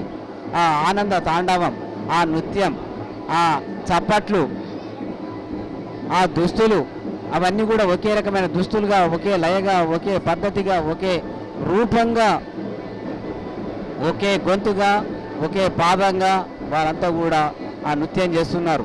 మన జాతీయ భావాన్ని పెంపొందింపజేస్తున్నారు. మనలో హిందూ ధర్మాన్ని అంతా కూడా హిందూ అనే ఆత్మను మేల్కొల్పుతున్నారు. మేమంతా ఒక్కటే, ఒక్క తాటిపై ఉన్నాము, భారత జాతి ఒక్కటి, జాతి ఒక్కటే. జాతి అనే లోపల కులాలు, వర్ణాలు, మతాలు అనేవి ఒక పూలదండలు అయితే రకరకాలైనటువంటి మల్లె, మందారం, చామంతి, బంతి మొదలైన అన్ని కూడా రకరకాలైనటువంటి కులాలు అనేటువంటి ఒక దారానికి ఆధారంగా ఏర్పాటు చేసినటువంటివి. వాటన్నిటినీ కూడా మనం వాటన్నిటినీ కూడా రకరకాలుగా ఉన్నటువంటి ఆ పూలని కూడా రకరకాల కులాలైనప్పటికీ ఆ దారం అనేది ఆధారం. అలాగే మన భారత జాతి కూడా ఒకటే అనేటువంటి భావాన్ని మనలో కలిగింపజేస్తుంది. అదే మన భారత జాతి. మన జాతి యొక్క ఔన్నత్యాన్ని తెలియజేయడం కోసమే వివిధ రకాలైనటువంటి పండుగలు, హోలీ, సంక్రాంతి, దసరా, వినాయక చవితి, ఆశ్వయుజ మాసంలో వచ్చేటువంటి నవరాత్రి ఉత్సవాలు, దుర్గాదేవి, ఈ విధమైనటువంటి అన్నీ కూడా మనకు పండుగలు హిందూ ధర్మాన్ని జ్ఞాపకం చేస్తుంటాయి. అలాగే ఇప్పుడు వచ్చేటువంటిది ఉత్తరాయణకి, ఇప్పుడు దక్షిణాయన కాలం ఉన్నది. దక్షిణాయన కాలం లోపల యమస్రష్టం అంటారు, యమద్రష్టం అని. అంటే ఈ దక్షిణాయన కాలం అనేది మృత్యువుకు దగ్గరగా ఉంటారన్న ఆలోచనతోని ఈ పూజలు పునస్కారాలన్నీ కూడా చేయడం జరుగుతున్నది. దీనికి గాను వినాయక చవితి అనేది దక్షిణాయన కాలంలో పట్టే మనకు అనేక రకమైన పండుగలు వస్తుంటాయి. ఈ పండుగలన్నింటినీ కూడా మనం చేసుకుంటూ మన యొక్క భక్తి ప్రపంచం చాటుకుంటూ మన ఆయుష్ను పెంచుకుంటూ ఆ దేవదేవునికి మనలో ఉన్నటువంటి కోరికలు వ్యక్తం చేసుకుంటూ మనలో ఉన్నటువంటి అరిషత్ వర్గాలన్నింటినీ కూడా తొలగించుకుంటూ మన యొక్క భవిష్యత్తును మనమే నిర్ణయించుకుంటూ అతనికి నివేదన చేస్తుంటాం. ఆ నివేదన లోపల మనం కూడా ఒక కలెక్టర్కు వినతి పత్రం సమర్పించినట్లు, ఒక రాజకీయ నాయకునికి, ఒక మంత్రికి తమ యొక్క బాధలు వ్యక్తం చేస్తున్నట్టు ఈ 9 రోజులు భక్తులందరూ కూడా తమ విన్నపాలను విన్నవించుకుంటున్నారు. హరే రామ హరే రామ హరే రామ రామ రామ హరే కృష్ణ కృష్ణ కృష్ణ హరే హరే అంటూ మన ఇష్క్ ఆ కృష్ణావతారం లోపల మనకు కనిపిస్తున్నాడు. ఆ దేవదేవుడు, ఆదిదేవుడు, విఘ్నేశ్వరుడు, వినాయకుడు, గజాననుడు, గిరిజాపుత్రుడు, ఉమామహేశ్వరుడు, ఇలా అనంతనామాలు కలిగినటువంటి ఆ విఘ్నేశ్వరుని యొక్క దర్శనం, సందర్శనం మనసు పునీతమవుతుంది. ఆధ్యాత్మిక చింతన వైపు పయనిస్తుంది. మనలో ఉన్నటువంటి అరిషడ్ వర్గాలన్నింటినీ కూడా తొలగిస్తుంది. మనలో ఒకరికొకరు సహాయం చేసుకోవాలనేటువంటి ఆలోచనను, మనలో ఉన్నటువంటి దుష్టభావాలన్నింటినీ కూడా తొలగించి మనలో మంచిని పెంపొందింపజేసి, మంచిని అలవాటు చేసి ప్రతి ఒక్కరూ ఇంకొకరికి సహాయకారిగా వండుకుంటూ భవిష్యత్ అనేది ఆనందదాయకంగా ఉండాలని ఆ దేవదేవుని వేడుకుంటాం, ఆ ఉమాపుత్రుని వేడుకుంటాం, ఆ గజానని వేడుకుంటాం. అది చూడండి, ఆ గొల్లబామ కృష్ణుడు, ఆ కృష్ణ పరమాత్మ యదా యదా హి ధర్మస్య గ్లానిర్భవతి భవత అభ్యుత్థానం అధర్మస్య అని ధర్మ సూక్ష్మాన్ని చెప్పడం జరిగింది. పరిత్రాణాయ సాధూనాం వినాశాన దుష్కృతం ధర్మ సంస్థాపనార్థాయ సంభవామి యుగే యుగే. ఎప్పుడైతే శిష్టులను రక్షించడం కోసం, దుష్టులను శిక్షించడం కోసం, ధర్మాన్ని రక్షించడం కోసం ఆ ధర్మావతారాన్ని ఎత్తిన వ్యక్తి శ్రీకృష్ణుడు. అది మనకు ధర్మో రక్షిత రక్షిత, ధర్మాన్ని పాటించండి. నీ ధర్మం విద్యార్థి తండ్రి ధర్మం, కుమారుణ్ణి కుటుంబాన్ని పోషించడం తండ్రి ధర్మం. తల్లి ధర్మం కుమారునికి కూతురికి ఎలాంటి ఆపద సంపాదించకుండా వారికి కావలసినటువంటి సౌకర్యాలను కల్పింపజేయడం తల్లి ధర్మం. విద్యార్థి ధర్మం తల్లిదండ్రులకు నమస్కారం చేసి చదువుకుంటూ తన యొక్క ధర్మాన్ని గురువులకు నమస్కారం చేసుకుంటూ అది తన యొక్క ధర్మాన్ని విద్యార్థి నిర్వహిస్తాడు. వ్యాపారి ధర్మం తన వ్యాపారాన్ని లాభ నష్టాలు లేకుండా తన జీవన గమనాన్ని ఏర్పాటు చేసుకోవడం కోసం వ్యాపారి తన ధర్మాన్ని తను పాటిస్తాడు. ఈ విధంగా ఒక్కొక్కరు ఒక్కొక్క ధర్మాన్ని పాటిస్తారు. అదే ధర్మము. మనం ఏదైతే చేయదలుచుకున్నామో న్యాయ ప్రకారంగా, సత్య ప్రకారంగా చేసేటువంటిదే ధర్మం.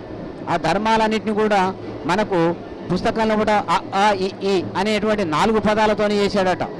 ఒకటోది అమ్మ. అమ్మ ధర్మానికి ప్రతీక. ధర్మం, ఆ ధర్మం అనేది మనకు, ఆ ధర్మం అనేది అమ్మ ద్వారానే తెలుస్తున్నది కనుక ఆ అనే అక్షరంతో మనకు ధర్మాన్ని ప్రతిక్షేపిస్తున్నాడు, ధర్మాన్ని తెలియజేస్తున్నాడు, ధర్మాన్ని నడవడాన్ని తెలియజేస్తున్నాడు. ధర్మబద్ధంగా సంపాదించు, ధర్మబద్ధంగా ఖర్చు చేయి. నువ్వు అన్యాయంగా సంపాదించిందంతా కూడా అది మనకు ఉండదు. ఏదో రూపకంగా జరా వ్యాధి పీడలతో కానీ ఏ విధంగా ఓ విధంగా వెళ్ళిపోతూ ఉంటుంది. కనుక అమ్మ అనేది ధర్మానికి ప్రతీక. ఆవు, అమ్మ ఆవు. ఆవు అనేది ధర్మ అర్థ అంటే సంపాదించడానికి. ఆ కాలంలో పూట వ్యవసాయం అనేది అర్థంగా భావించే వాళ్ళం. ఆ వ్యవసాయం అనేది మనకు నీటి ప్రవాహాలతో ఉన్నటువంటి నీటి ద్వారానే వ్యవసాయం చేసేవారు. దానితో తమకు కావాల్సినటువంటి కోరికలను తీర్చుకునేవారు. కనుక అర్థ అనేది సంపాదించడం.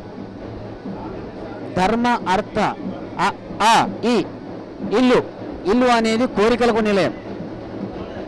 ఇల్లు అనేది ధర్మ అర్థ కామ.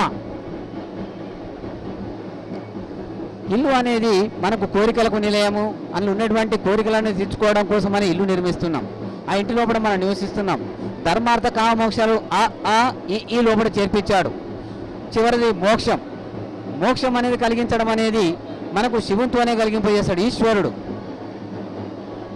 కనుక వేదాల సారాంశం అంతా కూడా విద్యార్థి దశలో పట్టినే విద్యార్థుల ద్వారానే ఆ వేదాన్నంతా కూడా మనకు తెలియజేస్తున్నటువంటి, ఆ వేదసారాన్నంతా కూడా మనకు తెలియజేస్తున్నటువంటి గొప్ప మన హిందూ ధర్మంలో ఉన్నటువంటిది. అవి అక్షర రూపంలో ఈ అమ్మ ధర్మానికి ప్రతీక, ఆవు ఆర్థికానికి సంబంధించినటువంటి ప్రతీక, ఈ ఇల్లు అనేది కోరికలకు సంబంధించినటువంటిది, ఈ ఈశ్వరుడు మోక్షాన్ని కలిగించేవాడు. కనుక ఈ ధర్మార్థ కామ మోక్షాలన్నీ కూడా మనకున్నటువంటి ఈ లోపట్నే మనకు ధర్మార్థ కామ మోక్షాలు తెలియజేశాడు. కనుక మన ధర్మాన్ని మనం పాటించి న్యాయబద్ధంగా ధర్మబద్ధంగా సంపాదన కానీ మన నడవడిక కానీ సత్యానికి అనుగుణంగా ఉన్నప్పుడే మనం ఏదైనా సాధించగలుగుతాం, జీవిత లక్ష్యాన్ని నెరవేర్చుకోగలుగుతాం. ఈ విధమైనటువంటి కార్యక్రమాలు కూడా మనం చూడాలన్నా, ఆ ఆనందాన్ని అనుభవించాలన్నా వాటిలో చూడండి. చింతకుంట లోపల మనకు ఎలాంటి చింతలు లేవు నాయనా, నీకు అన్ని చింతలని నేనే తీసుకెళ్తున్నాను, మీ చింతలని నేనే వెళ్తున్నాను. చింతకుంట లోపల నేను నిమజ్జనం అవుతున్నాను. పశ్చిమ దిక్కు వరుణదేవుని యొక్క దిక్కు, దానికి అధిపతి వరుణదేవుడు. ఆ వరుణదేవుని యొక్క దిక్కు లోపల మనకు చింతకుంట ఉన్నది. ఆ చింతకుంట లోపల నిమజ్జనం అవుతున్నాడు. ఇక్కడ కూడా మరొక విఘ్నేశ్వర స్వామి మనకు కనిపిస్తున్నాడు. ఆ స్వామి యొక్క దీవెనలు మనకు అభయహస్తంతో చూడండి, పెద్దగా అభయహస్తం ఉన్నది మనకు. ఆ హస్తంతో మనకు అభయాన్ని కలిగింపజేస్తున్నాడు. భయపడకు నాయన, నీ యొక్క కోరికలన్నీ కూడా తీర్చడానికి, నీ యొక్క ధర్మబద్ధమైన కోరికలు మాత్రమే అవి, ఆ ధర్మబద్ధమైన కోరికలని తీర్చడానికి నేనున్నాను అంటూ అభయం ఇస్తున్నాడు. పెద్ద పెద్ద చాటంత చెవులున్నవి చూడండి. మనం వినాల్సింది చాలా ఉన్నది నాయన, నువ్వు వినడం నేర్చుకో, మాట్లాడడం తర్వాత ముందు వినడం నేర్చుకో అని మనకు ఆ చాటంత చెవులు మనకు తెలియజేస్తున్నాయి. ఆ వక్రతుండం అనేది ఓంకార రూపకంగా ఉన్నటువంటిది. సృష్టికి మొట్టమొదటిసారిగా మనకు సృష్టి ఆవిర్భావానికి ముందు ఓంకారం అనేది మొదటి అక్షరం. ఓంకారం నుంచి వెళ్ళే వేదాలు పుట్టినాయి.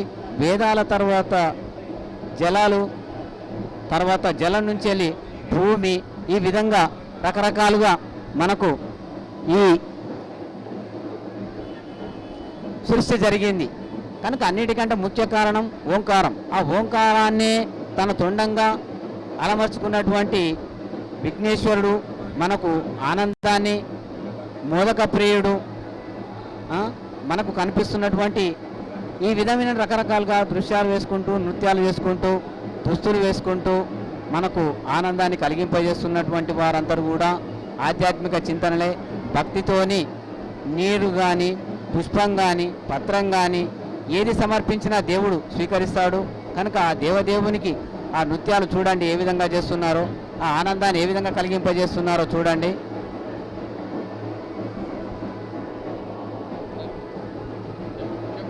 ఇప్పుడు శ్రీ జగన్మోహన్ గారు తమ వ్యాఖ్యానాన్ని తెలియస్తారు.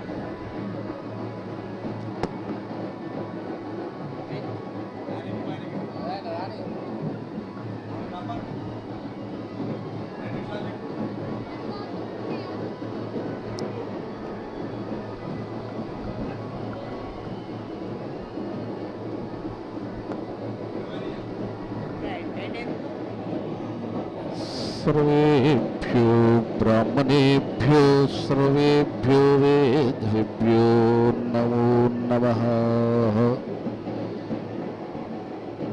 विकाराय शुद्धाय नित्याय परमात्मने सदैकरूपरूपाय विष्णवे सर्वजिष्णवे। స్వామి యొక్క రూపాన్ని కానివ్వండి, స్వామి యొక్క పూజా విధానమే కానివ్వండి, ఏది చేసినప్పటికీ కూడా ఒకటే మనకు గోచరిస్తుంది. అదే సత్సంకల్పంతో, సద్భావనతో మనం ముక్తికి మార్గం చూసుకునేది ఒకటే, అదే భగవన్నామం. అయితే భగవన్నామాన్ని మనము స్మరిస్తే ముక్తికి మార్గం లభిస్తుంది అని చెప్పడంలో సందేహం లేదు. అందుకే ఈ యొక్క జీవాత్మ పరమాత్మలో కలవడానికి ఏకైక మార్గం నాకు ఎన్ని బంగ్లాలు ఉన్నాయి కానివ్వండి, కానీ నాకు ఇంత ఆస్తి ఉందని కాదు, అవి మనకు వెంట రావు అనే సత్యాన్ని మనం గ్రహించాలి. కానీ ఎన్ని చూసినా కూడా, ఎంత చేసినా కూడా ఒకటే, భగవంతుడు ఎంత ఎలా చేశారు, ఏ విధంగా నన్ను కొలుస్తున్నారు అనేది కాదు, ఎంత భక్తితో కొలుస్తున్నాడు అనేదే ప్రధానం. అందుకే మనం అందరం కూడా చివరికి కలిసిపోవాల్సింది మట్టిలోనే అని చెప్పేసి ఈ నవరాత్రులు మనకు తెలియజేస్తున్నాయి. అందుకే మట్టితో చేసిన విగ్రహాలను చేసి తుదకు మళ్ళా మట్టిలోనే కలపడము, మనం కూడా ఆ యొక్క సృష్టికర్త అయినటువంటి బ్రహ్మ చేతిలో చేయబడి, రాతరాయబడి, ఆ తదుపరి మనం కూడా పరమాత్మలో కలిసిపోవలసిందే, మట్టిలో కలిసిపోవలసిందే. అందుకే ఈ జీవన్ ముక్తిని పొందడానికి, జీవితం అనే సంసారాన్ని ఈదడానికి గాను ఒకే సులభమైనటువంటి మార్గం భక్తి మార్గం. తచ్చిత్విత్ అంటే మనము తత్వాన్ని గ్రహించి చిత్తముతో మోక్షాన్ని పొందాలి అని చెప్పేసి మనకు తెలుపుతుంది ఈ యొక్క నవరాత్రోత్సవాలు. అంతేకాకుండా ఈ యొక్క ప్రత్యక్ష ప్రసారం లోపల ఇంతకుముందు మన ఎంపీ గారు మధు యాష్కి గౌడ్ గారు చక్కగా ఈ నిమజ్జనోత్సవ కార్యక్రమంలో పాల్గొని ఆ చింతకుంట తటాకం దగ్గర చక్కగా గణేశుని యొక్క నిమజ్జనోత్సవ శోభాయాత్రలో పాల్గొని, ముఖ్యంగా వచ్చే సంవత్సరం తెలంగాణ రాష్ట్రంలోనే ఈ గణేశ నవరాత్రులు జరుపుకోవాలని చెప్పేసి కోరుకొని, మనందరికీ ఆ గణపతి అభయమిచ్చినట్టుగా వారు కూడా ఆ గణపతిని వేడుకొని చక్కగా మనందరికీ కూడా వారి రాక ఆనందాన్ని కలిగింపజేసే విధంగా చేసి వెళ్ళిపోవడం జరిగింది. తర్వాత ఈ గణపతుల యొక్క ఏకవింశతి పత్రాలతో మనం చేస్తున్నటువంటి పూజ కానివ్వండి, లేదా వివిధ రకాలైనటువంటి ఔషధ గుణాలు కలిగినటువంటి ఈ యొక్క ఆకులతో మనం దేవుణ్ణి పూజిస్తూ ఉంటాం. అందుకే ఈ యొక్క నిమజ్జనం కూడా అందులో ఒక ఆంతర్యం ఉంది. జలం ఎక్కడైతే ఈ భగవంతుని నిమజ్జనం చేస్తామో అక్కడ ఆ జలం పరిశుభ్రం అవుతుంది. మరి 9 రాత్రులు కూడా భగవంతుడికి వివిధ రకాలైనటువంటి కొన్ని చోట్ల గణపతి హోమం కూడా చేశారు. మరి ఇటువంటి పూజలతో ఆ భగవంతుడు పూజించబడ్డాడు కాబట్టి ఆ శక్తి అనేది, ఆ మంత్రశక్తి అనేది ఆ భగవంతుల్లో ఇముడుకపోతుంది. అందుకే భగవంతుని ఏ చెరువులోనైతే, తటాకంలోనైతే కలుపుతామో ఆ జలం కూడా చాలా శక్తివంతం అవుతుంది. అందుకే ఆ జలంలో ఉన్నటువంటి జీవచరాలే కానివ్వండి, ఆ జలాన్ని ఉపయోగించిన మనుజుడే కానివ్వండి, ఆ జలాన్ని ఉపయోగించేటువంటి ఇతరులే కానివ్వండి, ఒక రకమైనటువంటి అనుభూతిని, శక్తిని పొందుతారన్నమాట. అందుకే నూతన ఉత్తేజాన్ని వాళ్ళు పొందిన వారవుతారు. అందుకే ఈ నిమజ్జనోత్సవాన్ని మళ్ళా తిరిగి అంటే పుడుక తీసి, మట్టిని తీసి అదే చెరువులో మళ్ళా కలపడం అనేది మనకు ఒక నానుడి, ఒక సంప్రదాయం. ముఖ్యంగా మహారాష్ట్రలో దీన్ని అత్యంత వైభవంగా, అంగరంగ వైభవంగా నవరాత్రులు జరుపుకుంటారు అక్కడ. ఆ తదుపరి మరి మనం చూస్తున్నాం ఇక్కడ ప్రత్యక్ష ప్రసారంలో భాగంగా అక్కడ పిల్లవాళ్ళ యొక్క కేరింతలు, భగవంతుని యొక్క రూపాన్ని చూస్తే మనకు గోచరిస్తుంది. అక్కడ ముందరే జెండా, కాషాయపు జెండా, అదేవిధంగా ఒక పక్క మేళతాళాలు, చప్పుడు, ఒక పక్క నృత్యాలు, ఎటు చూసినా కూడా కోలాహలం, ఎటు చూసినా కూడా భక్తిమయం, ఎటు చూసినా కూడా ముక్తికి మార్గానం కోసమేనయ్యా స్వామి, ఓ వినాయక, గజాన్న, ఓ గణనాయక, మూషిక వాహన అని చెప్పేసి భక్తి ప్రభక్తులను చాటుతూ, కేరింతలు పెడుతూ శోభాయాత్రకు శోభను సంతరింపజేస్తున్నారు వీరు. అందుకే శోభాయాత్రను తిలకించడానికి గాను ఈ 2 కళ్ళు చాలదు అన్నట్టుగా మనకు ఇక్కడ అగుపిస్తుంది. ప్రత్యక్ష ప్రసారంలో మనం చక్కగా ఇంట్లో కూర్చొనే ఈ యొక్క ప్రత్యక్ష ప్రసారాన్ని ఇక్కడ జరుగుతున్న కార్యక్రమాన్ని తిలకిస్తున్నాం. మరి తదుపరి కార్యక్రమాన్ని అందించవలసిందిగా కూర్మాచలం శ్రీనివాసాచారి గారిని ఇవ్వడం జరుగుతుంది.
హలో, జగిత్యాల ప్రాంత మరియు పరిసర ప్రాంత భక్తులకు హిందూ బంధువులందరికీ కూడా అనేక శుభాకాంక్షలతో గణపతి నిమజ్జన కార్యక్రమాన్ని ఈరోజు మనం జరుపుకుంటున్నాం. ఇంట్లో ఉండి కూడా అనేక రూపములైనటువంటి ఆ మహాగణపతిని దర్శించుకునేటువంటి భాగ్యాన్ని కల్పించినటువంటి సిటీ కేబుల్ ప్రత్యక్ష ప్రసారం ద్వారా వీక్షించే భాగ్యాన్ని కల్పించినటువంటి వారందరికీ కూడా మనందరి పక్షాన ధన్యవాదాలు తెలియజేసుకుందాం. అలాగే ఇంతటి మహోత్తరమైనటువంటి కార్యక్రమం ఇంత భక్తి శ్రద్ధలతో ఇంత వైభవతంగా ఇంతమంది జనంతో కూడుకొని ఎలాంటి అవాంఛనీయ సంఘటనలు కూడా జరగకుండా మనం ఈ కార్యక్రమాన్ని దేదీప్యమానంగా జరుపుకుంటున్నామంటే పట్టణ రక్షక భట విభాగం వారికి, పోలీస్ శాఖ వారికి కూడా మనందరం కూడా కృతజ్ఞతలు తెలియజేసుకోవాల్సిన సమయం.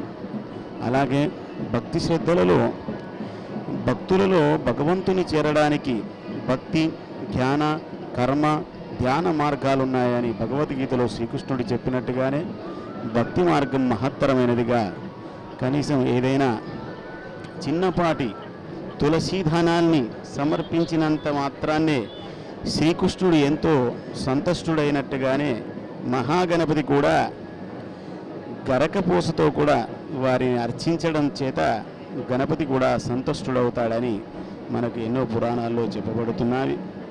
అలాగే భక్తి జ్ఞానంలో ఉండేటువంటి భక్తి మార్గంలో స్వామిని కొలిసి సంతుష్టులమై అనేక విధములుగా భక్తి శ్రద్ధలతో స్వామివారిని ప్రార్థించే అటువంటి విధానం మనం ఇక్కడ చూస్తున్నాం.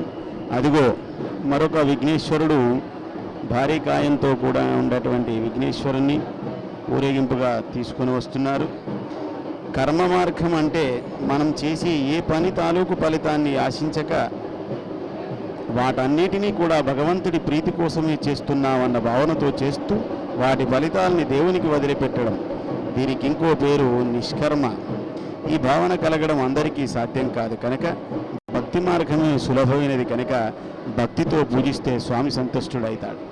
అదిగో శ్రీ మహా గణపతి సంగీత వాయిద్యాలతో ఏర్పాటు చేసినటువంటి మరో గణపతి కనుక భక్తితో ఏ విధమైనటువంటి కీర్తన ద్వారా, శ్రవణ ద్వారా, భక్తి ద్వారా కనుక పూజా విధానాల్లో సంగీతంతో స్వామివారిని కీర్తన ద్వారా పదించేటువంటి విధానం మనం ఎంతో చూస్తుంటాం. అన్నమయ్య లాంటి మహానుభావుడు సంకీర్తనలతోనే అలా వెంకటేశ్వరుని కూడా సాక్షాత్కరించుకున్నాడు కనుక మనం కూడా భక్తి ప్రవత్తులతో అదిగో చూస్తున్నారు వీరందరూ కూడా డప్పులతో, ఢోళ్లతో, నానా రకాలైనటువంటి వాయిద్యాలతో ఆ విఘ్నేశ్వరుని రూపకంగా తయారు చేసి సంగీత భక్తి ప్రపత్తులతో స్వామిని సంతుష్టుని చేసి నవరాత్రోత్సవాల్లో సంగీతానికి ప్రతీకలైనటువంటి అనేక రూపములైనటువంటి వాటితో విఘ్నేశ్వరుని చేసి కొలిచి ఈరోజు నిమజ్జనానికి ఊరేగింపుగా తీసుకుని వెళ్తున్నారు. చాలా సంతోషదాయకమైనటువంటి ఘట్టాన్ని మనం ఇప్పుడు అందరం కూడా చూస్తూ ఉన్నాం. అలాగే మరో వినాయకుడు ఆ విధంగా ముందుకు వస్తూ ఉన్నాడు. ఈ నిమజ్జన కార్యక్రమాన్ని భక్తి శ్రద్ధలతో కూడా మన అందరం కూడా తిలకిస్తూ ఆనందంగా ఉన్నాం. ఇంతకు పూర్వం చెప్పుకున్నట్టుగా శ్రీ మహాగణపతి 32 రూపాయలుగా ఉంటున్నాడు అనుకున్నాం కదా. బ్రహ్మ, విష్ణువు, పరమేశ్వరుడు, జగన్నాథ సైతం వినాయకుణ్ణి తొలత ప్రార్థించే విజయాన్ని పొందారు. కోరికలు తీరడానికి మనమంతా విఘ్నేశ్వరుని ఆరాధించాల్సిందే కదా. భాద్రపాద శుద్ధ చవితి తిథి నాడు వినాయక వ్రతం ఆచరించడం సనాతనమైనటువంటి సాంప్రదాయంగా వెలుగొందుతుంది. అలాంటి సాంప్రదాయంలో పూర్వకాలంలో ఇంట్లోనే పూజ చేసుకొని ఇంట్లోనే ఈ కార్యక్రమాన్ని అంతా నిర్వర్తించుకొని తన విఘ్నాలను తొలగించవలసిందిగా భక్తితో ప్రార్థించేవారు.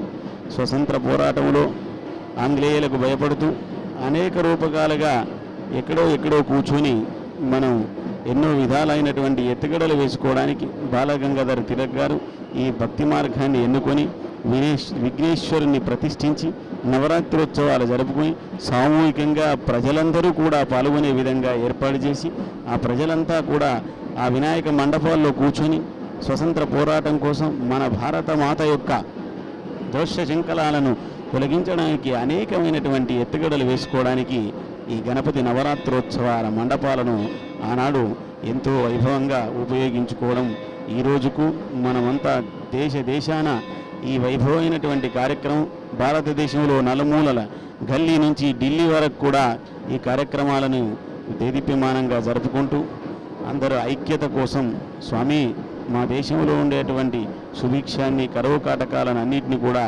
మమ్మల్ని అనుగ్రహించు తండ్రి అని చెప్పుకుంటున్నారు. ఆ విధంగా గణపతి దేవుడు ముందుకు వెళ్తూ ఊరేగింపుగా చింతకుండ చెరువులో ఆ తటాకంలో నీటిలోన నిమజ్జనంగా అవుతున్నాడు. మనం ఇప్పుడు ప్రత్యక్షంగా ఆ తటాకం వైభవాన్ని అక్కడ ఉండేటువంటి క్రేను సహాయంతో ఎలాంటి విగ్రహాలకు ఎలాంటి ఇబ్బంది జరగకుండా అక్కడ ఉండేటువంటి రక్షణ సిబ్బంది, మున్సిపాలిటీ సిబ్బంది వారు కూడా అనేక రూపాలుగా భక్తులను అక్కడ దూరం జరుపుతూ అక్కడ ఉండేటువంటి యొక్క గణపతులను క్రేను ద్వారా తీసి నీటిలో నిమజ్జనం చేయడానికి చాలా ఏర్పాట్లు చేస్తున్నారు. వారందరికీ కూడా సంతోషంగా మనందరం కూడా శుభాకాంక్షలు తెలియజేసుకుందాం. ఈ విధంగా 32 గణపతులు విశిష్టతను తెలుసుకునేందుకు మనం ప్రయత్నం చేద్దాం. శ్వేతార్క గణపతి అంటే తెల్ల జిల్లేడు కాండం మీద స్వయంభుగా అవతరించినటువంటి స్వామి. జిల్లేడు మొక్క తెలుపు రంగులో ఉంటే దాన్ని తెల్ల జిల్లేడు అంటారు. ఇది హేరంబర గణపతికి ప్రతీక. తెల్ల జిల్లేడు వేళ్ల మీద వినాయకుడు ఉంటాడు. అనేక సంవత్సరాలు తెల్ల జిల్లేడు భూమిలో ఉంటే అది గణపతి ఆకృతిని పొందుతుంటారు. ఇది మహా అద్భుతం. భూమిలోనే గణపతి స్వయంభుగా ఆ తెల్ల జిల్లేడు యొక్క ఏర్లపైన ఏర్పడుతూ ఉంటాడు. అలాంటి గణపతి కేరుమాలలా ఇంట్లో ఉంటే గణపతి పార్వతీ పరమేశ్వరులు ఇంట్లో ఉన్నట్టే. కేరువామాల చేత ధరించి మహాగణపతిని ఓం గణపతియే అంటూ 108 సార్లు జపించిన వారికి వినాయకుడి వివిధ రూపాలు ముగ్గుల పురాణాలతో గణేష పురాణంలో గణపతికి 32 రూపాలు ఉన్నాయని చెప్పడం జరిగింది. కానీ మనం ఈరోజు చూస్తూ ఉంటే 32 కాదు 300 రకాల పైన మనం ఈరోజు వినాయకులను చూసుకుంటున్నాం. భక్తి అన్నిట్లో ముఖ్యమైనది భక్తి అని చెప్పుకున్నాం కనుక భక్తితో స్వామివారిని ఏ రూపకంగా కొలిచినప్పటికీ కూడా స్వామి సంతుష్టుడై మనను అనుగ్రహించడానికి చాలా సంతోషంగా మనను అనుగ్రహించే ప్రయత్నం చేస్తుంటాడు స్వామి. అదేవిధంగా ఇప్పుడు మనం సంగీతంతో కూడుకున్నటువంటి వస్తువులతో అనేక రకమైనటువంటి ఆభరణాలతో ఈ మధ్య కాలంలో వచ్చుతున్నటువంటి థర్మకోల్ లాంటి పదార్థంతో కూడా గణనాయకులను ఏర్పాటు చేసుకున్నారు. ఇంతకు పూర్వం మనం అమ్మవారి రూపాలలో శ్రీవిల్లిపుత్తూరులో వేసేసినటువంటి గోదాదేవి రూపాన్ని కూడా వారు ఊరేగింపుగా తీసుకెళ్లడం కూడా చూసాం.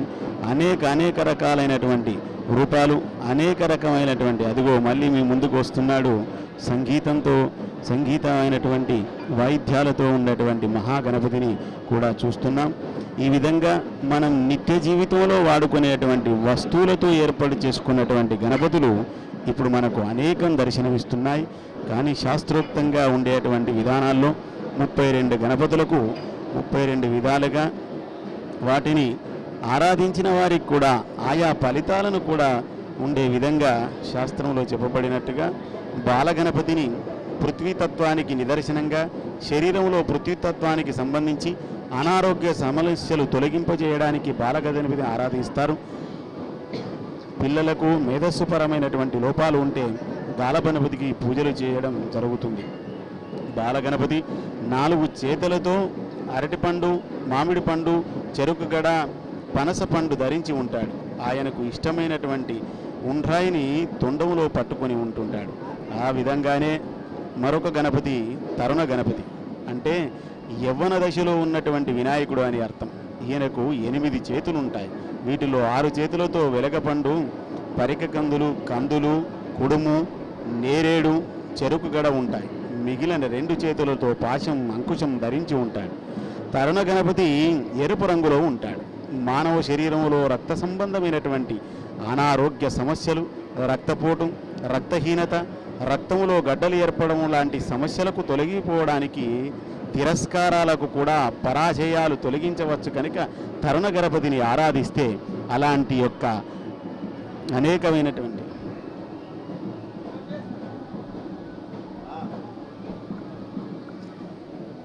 ఆ విధంగా తరుణ గణపతిని ప్రార్థించిన వారికి ఆ విధమైనటువంటి సమస్యలు తొలగిపోతుంటాయి. ఇంకో రూపంలో ఉండేటువంటి స్వామి భక్తి గణపతి, తెలుపు రంగులో ఉంటాడు. ఈయన 4 చేతులు కలిగి ఉంటాడు. 4 చేతులతో మామిడి పండు, అరటిపండు, కొబ్బరికాయ, క్షీరాన్న పాత్రను ధరించి ఉంటాడట. మరొక స్వామి శక్తి గణపతి, జేగురు రంగులో ఉంటాడు.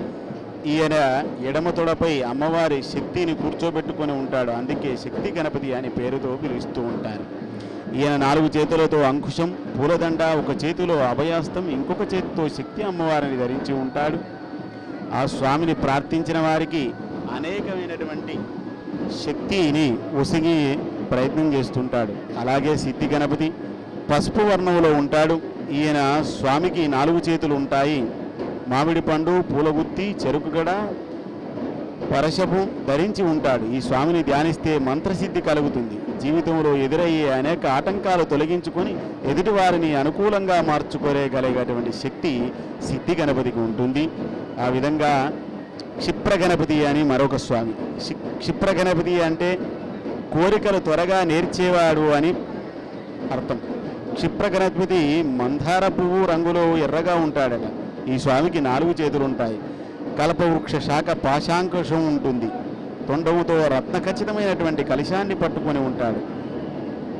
సమ్మి కొలిచిన వారికి భక్తులను తన వరదహస్తంతో కరుణ కటాక్ష వీక్షణలతో తొందరగా అనుగ్రహిస్తుంటాడు. కనుక ఆ స్వామిని క్షిప్ర గణపతి అని పిలువడుతుంది. అలాగే మనందరికీ తెలిసినటువంటి మరొక రూపము లక్ష్మీ గణపతి. సిద్ధి బుద్ధి సమేతంగా కొలువైనటువంటి వినాయకుడే అసలైనటువంటి లక్ష్మీ గణపతి. కుడిపాదం క్రిందికి ఉంటుంది. ఈయనకు 8 చేతులు కూడా ఉంటాయి. ఈ లక్ష్మీ గణపతిని ప్రార్థిస్తే వృత్తి వ్యాపారాల్లో అభివృద్ధి కలిగిస్తుంటాడు. తొండం కుడివైపు ఉంటుంది కనుక ఈయనని లక్ష్మీ గణపతి అంటారు. మరొక రూపము విజయ గణపతి. ఈయన 4 చేతుల్లో పాశం, అంకుశం, దంతం, మామిడి పండుతో కనిపిస్తూ ఉంటాడు స్వామి. అలాగే మానసిక ప్రశాంతతను కూడా, విజయాల్ని కలిగిస్తుంటాడు. భూత ప్రేత పిశాచ బాధలను కూడా తొలగించే శక్తి గణపతికి ఉంటుంది. అదిగో చూడండి, మన ముందు మరొక గణపతి రూపాన్ని కనిపిస్తున్నది. వారి నాన్నగారైనటువంటి శివుని యొక్క రంగులో, శివుని యొక్క ఆకారంలో కూడా స్వామిని మన అందరం కూడా భక్తితో కొలుచుకోవడం జరుగుతుంది. అలాగే ఊర్ధ్వ గణపతి 8 చేతులతో బంగారు రంగులో ఉంటాడు. ఒక చేతిలో ఆకుపచ్చ రంగులో ఉండేటువంటి శక్తిని తొడ మీద కూర్చోబెట్టుకొని ఉంటాడు. మిగిలిన 7 చేతులతో బాణం, దంతం, పరిగంకి, తామర పువ్వు, చెరుకు విల్లు, నీలం రంగు పుష్పాలు ధరించి ఉంటాడు. ఈ స్వామిని పూజిస్తే భార్యాభర్తల మధ్య సఖ్యత పెరుగుతుందని శాస్త్రం చెబుతుంది. ఎవరికైతే భార్యాభర్తల మధ్యన సఖ్యత లేకుండా ఉంటుందో ఊర్ధ్వ గణపతిని ధ్యానించిన వారికి భార్యాభర్తల మధ్యన సఖ్యత చేకూర్చుతుందని శాస్త్ర ప్రమాణం. అలాగే వరద గణపతి అని మరొక రూపం. ఈ వరద గణపతి అనారోగ్య సమస్యలతో బాధపడేవారు, మానసికమైనటువంటి వేదనతో తల్లడిల్లిపోయేవారు వరద గణపతిని జపిస్తే చక్కటి ఆరోగ్యం కూడా అనిపిస్తుంది. ఈ విధంగా స్వామి సంతుష్టుడవుతుంటాడు. ఆ విధంగానే మనకు ఆరోగ్యాన్ని కూడా వినిపిస్తుంటాడు. క్షిప్రప్రసాద గణపతి అని మరొక గణపతి, తామర పువ్వు మీద ఉండేటువంటి స్వామి ఆసీనుడై ఉంటాడు. ఈ క్షిప్ర గణపతిని ఆరాధించిన వారికి ద్వారా మానసిక ఆరోగ్యం కూడా కలుగుతుందని శాస్త్రాలు ఘోషిస్తున్నాయి. అలాగే ఇప్పుడు మనం ప్రత్యక్ష ప్రసారంలో చూస్తున్నట్టుగా చాలా సంతోషదాయకంగా ఆనందం మధ్యన అనేకమైనటువంటి రూపాల మధ్యన కేరింతలు వేస్తున్నటువంటి భక్తజనాన్ని చూస్తున్నాం. ఇట్టి కార్యక్రమాన్ని, ఇలాంటి మహద్భాగ్యాన్ని కలిగించినటువంటి సిటీ కేబుల్ వారి అందరికీ కూడా మనం ధన్యవాదాలు తెలియజేసుకోవాల్సిందిగా. మరొక గణపతి ఏకదంత గణపతి, పెద్ద పొట్టుతో నల్లటి రంగులో ఉంటాడు. ఈ స్వామిని మానసిక వ్యాధితో బాధపడేవారు ఈ ఏకదంత గణపతిని ఆరాధించుకోవడం వల్ల వారి యొక్క మానసిక ప్రవృత్తి ఆనందదాయకంగా ఉంటుంది. ఉద్దండ గణపతి అనే మరొక రూపం ఉంటుంది. ఎర్రటి శరీరంతో ఉండేటువంటి ఈ స్వామి ఎడమ తొడపై దేవిని కూర్చోబెట్టుకుని ఉంటాడు. ఈ గణపతిని ధ్యానిస్తే దుష్టశక్తులు దూరం అవుతుంటాయని చెప్పబడుతుంది. ఇంకొక స్వామి దుండి గణపతి, ఎరుపు రంగులో ఉండేటువంటి ఈ స్వామి దాంపత్య విభేదాలతో బాధపడుతున్నటువంటి యువకులు, వివాహం కాక ఉన్నటువంటి యువతీ యువకులకు కూడా ఈ స్వామిని ప్రార్థించిన ఎడల వారి యొక్క కోరికలను సఫలీకృతం చేసేటువంటి మహద్భాగ్యాన్ని ఈ స్వామి మనకు అందిస్తాడు. అలాగే ద్విముఖ గణపతి, రెండు ముఖములతో ఒకే శరీరాన్ని కలిగి ఉండేటువంటి గణపతి ఉంటాడు.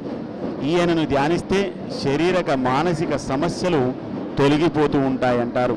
అలాగే త్రిముఖ గణపతి, బంగారపు కలువ పువ్వు మీద కూర్చొని ఉంటాడు. ఈ స్వామిని గణపతిని పూజిస్తే మానసిక ప్రశాంతత, మానసిక ఆరోగ్యం కూడా కలుగుతుంది.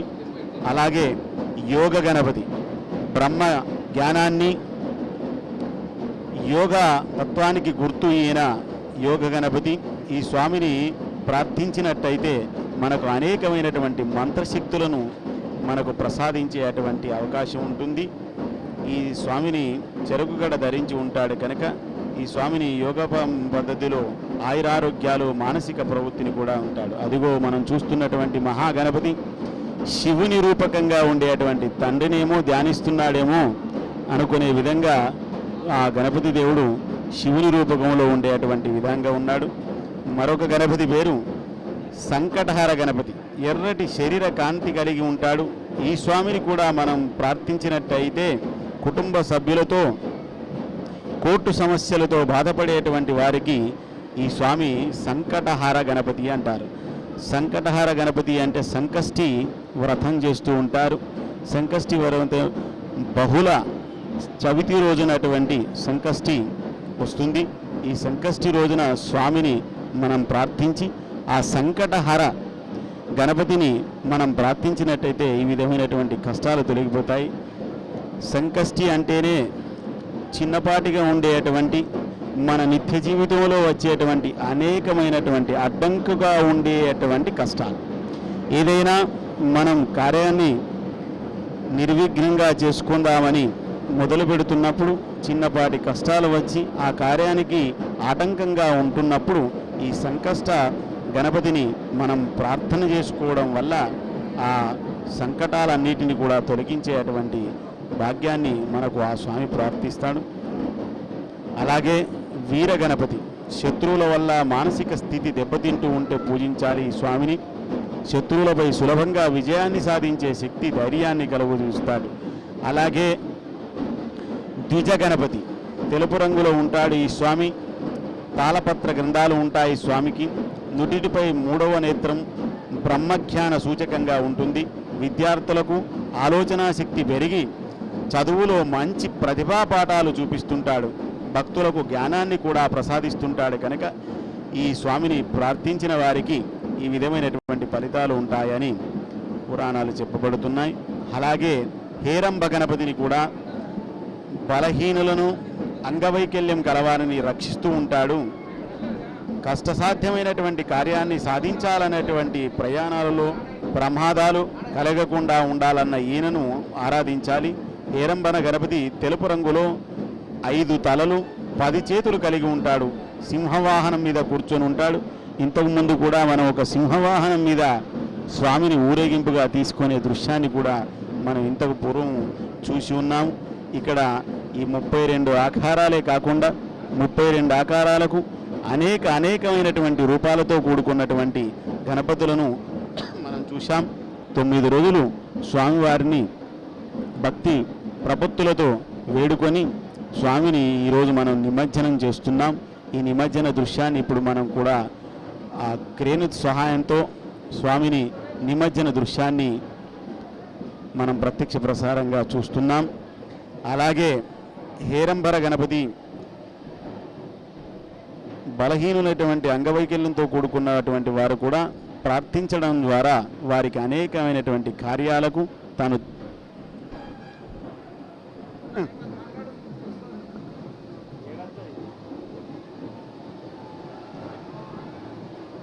హలో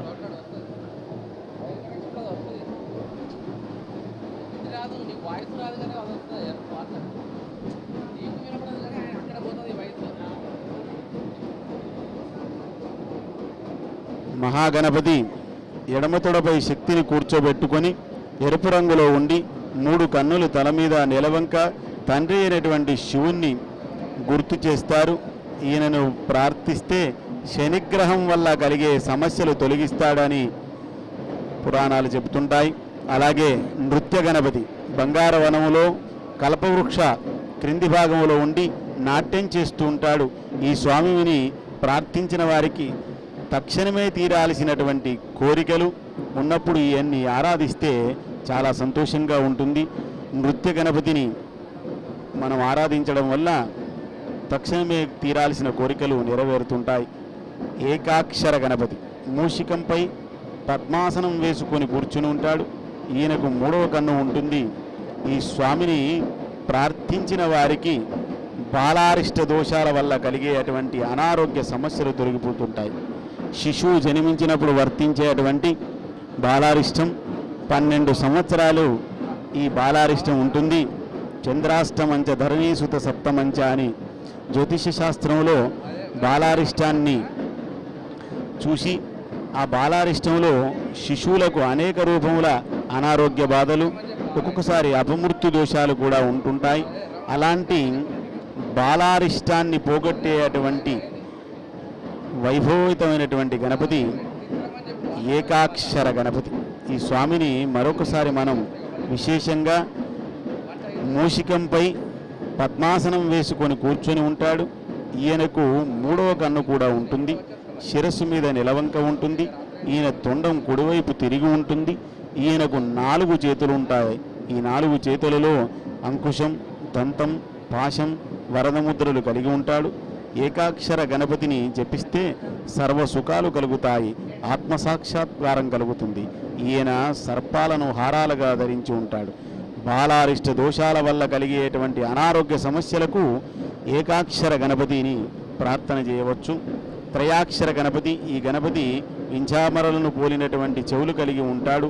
ఈ స్వామిని ప్రార్థించిన వారికి అనేకమైనటువంటి లాభాలను చేకూరుస్తూ ధనలాభాలను, ఐశ్వర్యాలను కూడా ప్రసాదిస్తూ ఉంటాడు. ఆరిద్ర గణపతి, ఇది మామూలుగా మనమందరం కూడా వింటూ ఉంటాం. చాలామంది చాలా కార్యక్రమాల్లో పసుపుతో కూడా ఈ ఆరిద్ర గణపతిని చేస్తూ ఉంటారు. ఈ విధమైనటువంటి గణపతిని శుభకార్యాల్లో పసుపుతో పూజించి చేసే గణపతియే ఈయనే. ఆయన ఏ శుభకార్యాన్ని తలపెట్టినా కూడా నిర్విఘ్నంగా ఉండే విధంగా భక్తులను అనుగ్రహిస్తూ ఉంటాడు. అలాగే సృష్టి గణపతి, సృష్టి చెయ్యలంలో సమర్థుడు, ఎర్రటి శరీర కాంతి కలిగినటువంటి వాడు, ఎరక వాహనం కలిగి ఉంటాడు. ఈయన 4 చేతులతో దంతం, అంకుశం, పాశం, మామిడి పండు ధరించి ఉంటాడు. ఈయనను పూజ చేస్తే కార్యాలు నిర్విఘ్నంగా నెరవేరి ప్రశాంతత కలుగజేస్తుంటాడు. అలాగే మరొక విశేషమైనటువంటి మహాగణపతి రుణ విమోచక గణపతి. అనేక మంది కూడా అనేకమైనటువంటి రుణాలతో బాధపడుతుంటారు. కానీ శాస్త్రంలో 3 రుణాలను మాత్రమే చెప్పబడింది. ఋషి రుణం, పితృరుణం అని. రుణ విమోచక గణపతి దంతము, ఆకుశము, నేరేడు పండ్లు, పాశాలతో ఉంటాడు. ఈయన తెల్లటి రంగులో ఉంటారు. ఈయన పూజ వల్ల ధనం చేకూరుతుంది, రుణ విమోచనం కలిగి మానసిక ప్రశాంతత కలుగుతుంది. అలాగే గణపతికి ఇష్టమైనటువంటి మంగళవారమున ఈ గణపతి రుణ విమోచక స్తోత్రాన్ని ఎవరైతే చేస్తూ ఉంటారో అలా చేయడం వల్ల సండ్రకర్రతో చేసినటువంటి బొగ్గుతో భూమిపై గీతలు గీసి దాన్ని తుడిచేటువంటి ప్రక్రియ కూడా ఉంటుంది. అలా చేస్తూ ఈ గణపతిని ఆరాధించిన వారికి రుణ బాధలు తొలుగుతుంటాయని చెప్పి శాస్త్రం చెప్పబడుతుంది. సింహ గణపతి మరొక గణపతి తెల్లటి రంగులో ఉంటుంటాడు. తొండముతో పాటు సింహం ముఖం కలిగి ఉంటాడు. మనం ఇంతకు పూర్వం కూడా చూశాం సింహం ముఖములో ఉండేటువంటి గణపతిని కూడా. ఆ విధంగా సింహముఖములో ఉండేటువంటి గణపతిని ప్రార్థించిన వారికి కూడా అనేకమైనటువంటి భయాల నుంచి మనను విముక్తిని చేస్తూ ఉంటారు. దుర్గా గణపతి బంగారం లాంటి పచ్చటి శరీరంతో 8 చేతులతో ఎర్రటి వస్త్రాలతో ఉంటాడు. ఈ స్వామిని ప్రార్థించినట్టయితే అన్ని కష్టాలు తొలగిపోయి ప్రశాంతత కలుగుతుంటుంది. అలాగే విఘ్న గణపతి విఘ్నాలు కలగకుండా కాపాడే వినాయకుడు. శంఖ చక్రాలను ధరించినటువంటి ఈయనకు 10 చేతులు ఉంటాయి. మిగిలిన 8 చేతులతో పాశం, అంకుశం, పరశం, విల్లు, బాణం, పెరిగిన దంతం, పూలదండ, గర్భ ధరించి ఉంటాడు. ఈ స్వామిని కూడా ప్రార్థిస్తే అన్నింట విజయం కలుగుతుంది. చివరిగా 32వ అటువంటి రూపంగా ఉండేటువంటి స్వామి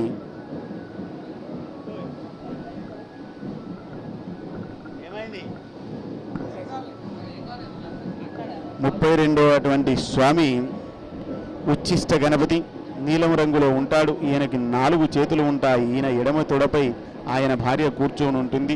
జపమాల, వీణ, కల్వ పువ్వులతో, పరిక కుంకులతో ఉంటాడు ఉచ్చిష్ట గణపతి. ఆరాధన గురుముఖంగా మాత్రమే చేయాలి. విసర్జన వ్యవస్థకు సంబంధించినటువంటి వ్యాధులు తొలగించబడుతుంటాయి. ఉచ్చిష్ట గణపతి చాలా విశేషమైనటువంటిదిగా చెప్పబడుతుంటుంది. కానీ ఈ గణపతిలో ఉండేటువంటి ఏ రూపాన్నైనా మంత్ర విధానంగా ఆచరించేవారు గురుముఖంగా వారి యొక్క అనుభవాలను తెలుసుకొని గురుముఖంగా చేయడం వల్ల గణపతి యొక్క విశేషమైనటువంటి యొక్క విశిష్టతను పొందే అటువంటి అదృష్టం ఉంటుంది. అదిగో మనం చూస్తున్నాం మరొక గణపతి చాలా అందంగా ఉన్నాడు స్వామి. అరటి చెట్టు యొక్క మధ్య నుంచి వెళ్ళి స్వామిని మనం ఇప్పుడు చూస్తున్నాం. అలాగే ఆహా ఎంత సుందరంగా అలంకరింపబడినటువంటి అరటి చెట్టును చూస్తున్నాము మనం ఇప్పుడు. అరటి చెట్టు మధ్యన నుంచి వెళ్ళి స్వామిని వీక్షిస్తుంటే స్వామి సత్యనారాయణుడేమో అనేటువంటి విధంగా అగుపిస్తున్నాడు. కనుక మన అందరి కష్టాలను తొలగించడానికి విచ్చేస్తున్నటువంటి ఆ స్వామిలాగా మనం భావించవలసి ఉంటుంది. అలాగే భక్తులు అనేక రూపాలుగా చాలా సంతోషాలతో కేరింతలతో కూడా గణపతి నిమజ్జన ఉత్సవాన్ని జరుపుకుంటున్నాం.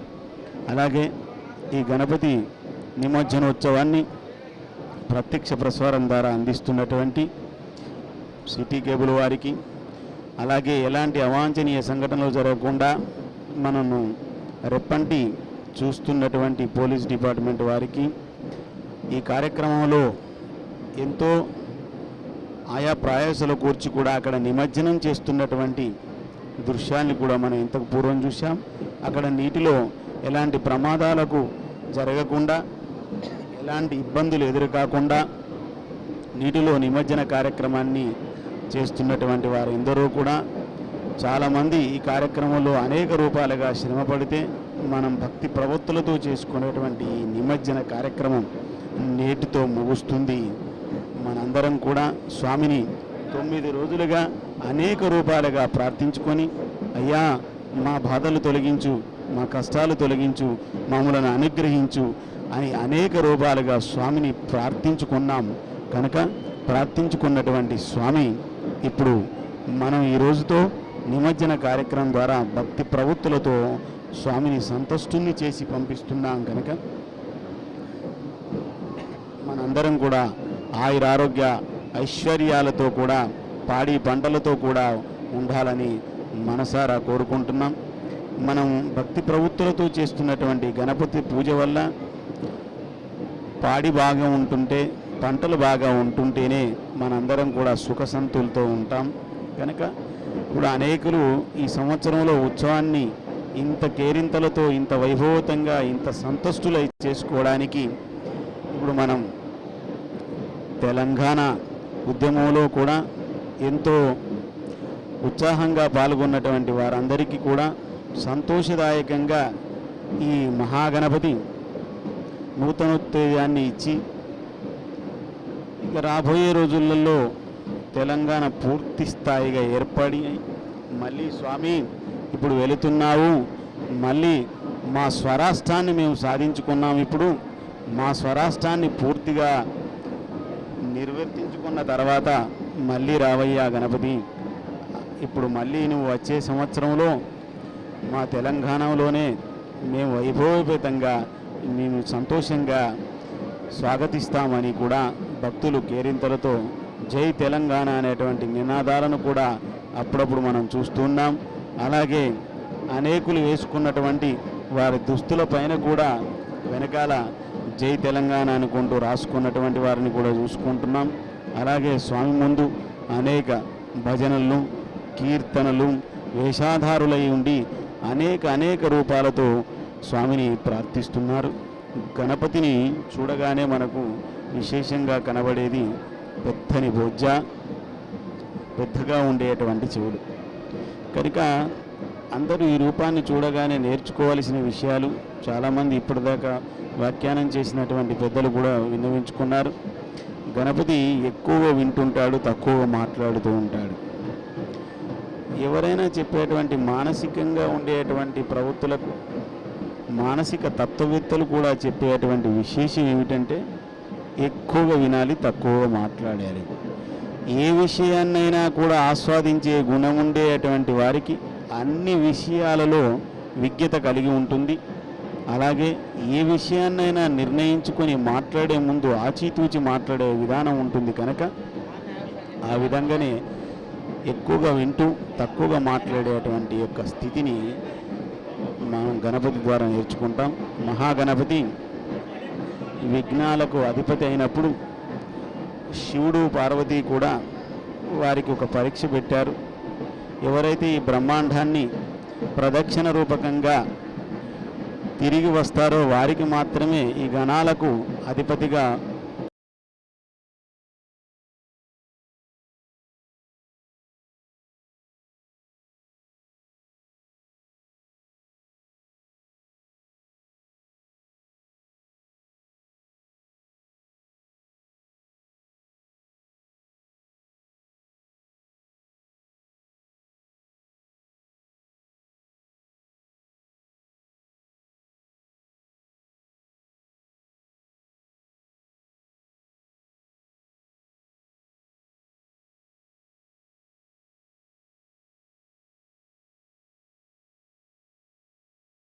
ఉన్నారు.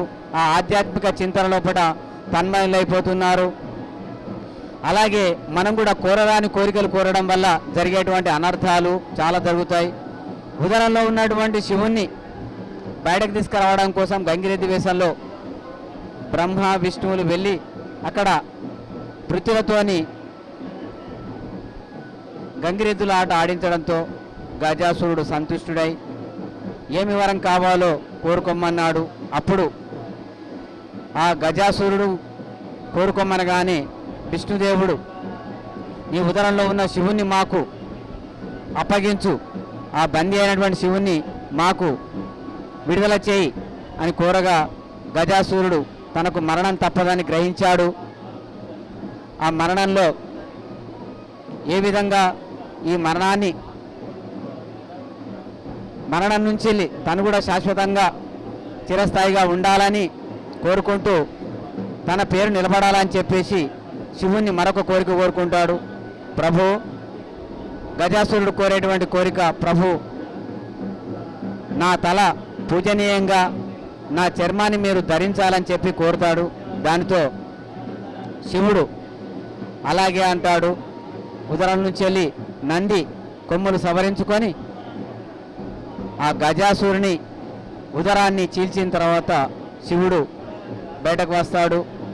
వచ్చిన తదుపరి ఆ గజాసురుని యొక్క చర్మాన్ని ధరిస్తాడు. తలను అలాగే ఉంచేసి తీసుకెళ్ళడానికి కోసం, పూజనీయంగా చేయడం కోసం బయలుదేరుతాడు.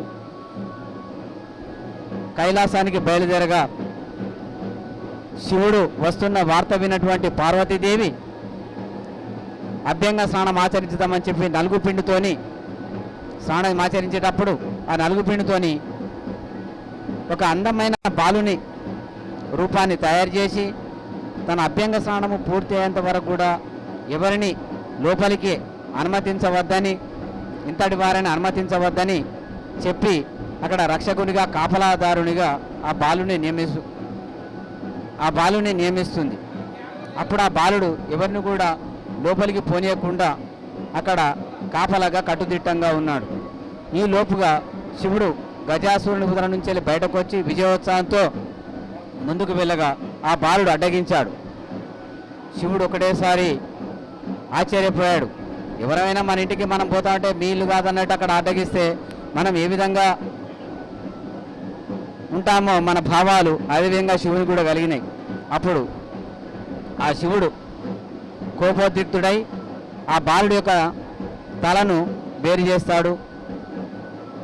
ఈ కోలాహలం విన్నటువంటి పార్వతీదేవి బయటకు రాగా ఆ రక్షకుడుగా ఉన్నటువంటి బాలుడు, అందమైన బాలుడు చనిపోవడంతో పార్వతీదేవి దుఃఖించి నలుగు పిండితో చేసిన బాలుడు మన బాలుడే అని వివరణ ఇవ్వగా అప్పుడు ఆ గజాసురుని తల తీసుకొచ్చి ఈ వినాయకునికి అర్పిస్తాడు. దాంతో విఘ్నేశ్వరుడుగా రూపాంతరం చెందాడు. ఈ కథ వల్ల మనకు చెప్పేటువంటి విషయం ఏమిటంటే ఆ గొప్ప విషయం చూడండి. ఆ గజాన రూపం అనేది ఎదగలిగిందంటే ఆ గజాసురుడు చనిపోయినా కానీ అతని తల పూజనీయమైంది. ఆ గజాసురుడు చనిపోయినప్పటికీ అది శివునికి వస్త్రమైంది, పట్టు వస్త్రంలాగా అయిపోయింది. అలాగే మన మానవ జీవితంలో కూడా మనం కొన్ని మంచి పనులు చేయాలి. మన మరణాంతరం మన కళ్ళు దానం చేయాలి. అది ఈ విధంగా మనకు ఈ గజాసురుని వృత్తాంతం ద్వారా మనకు తెలియజేస్తున్నాడు. కళ్ళు దానం చేస్తున్నారు, చనిపోయిన తర్వాత కిడ్నీ దానం చేస్తున్నారు. ఇలా అన్ని దానాల కంటే అవయవ దానం అనేది చాలా గొప్ప విషయం. చచ్చి కూడా మనము బ్రతికుండేటువంటి విషయాన్ని కలిగింపజేసేటువంటిది ఈ కథ మనకు తెలుస్తున్నది. కనుక గజాసురుడు అనేది తల తీసుకొచ్చి అతికించడం అనేది మనం కూడా ఎప్పటి కూడా జీవించాలనుకున్నప్పుడు మన నేత్రదానం, కిడ్నీ దానాలు, అవయవ దానాలు అనేది చేయడం అనేది చాలా అభినందనీయ విషయము. అది కూడా పూజనీయమైన విషయంగా భావించి ఆ విధంగా చేయాలని మనకు దానివల్ల సందేశాత్మకం మనకి ఇస్తున్నాడు. ఈ పరోపకారార్థం ఇదం శరీరం అన్నారు. కనుక మన శరీరాన్ని పరుల కొరకే మనం పాటుపడదాం, పరుల కొరకు పాటుపడని ఈ జీవితం ఎందుకంటాడు. కనుక ఈ జీవితం అంటే ఏంటిది? అసలు జీవితం అంటే కన్ను తెరిస్తే జననం, కన్ను మూస్తే మరణం, రెప్పపాడు జీవితం అన్నారు మహాకవి శ్రీరంగం శ్రీనివాస గారు చెప్పారు. కన్ను తెరిస్తేనే జననం, క్షణకాలం జీవితం, అది ఎప్పుడు ఎలా ముగుస్తుందో తెలియదు.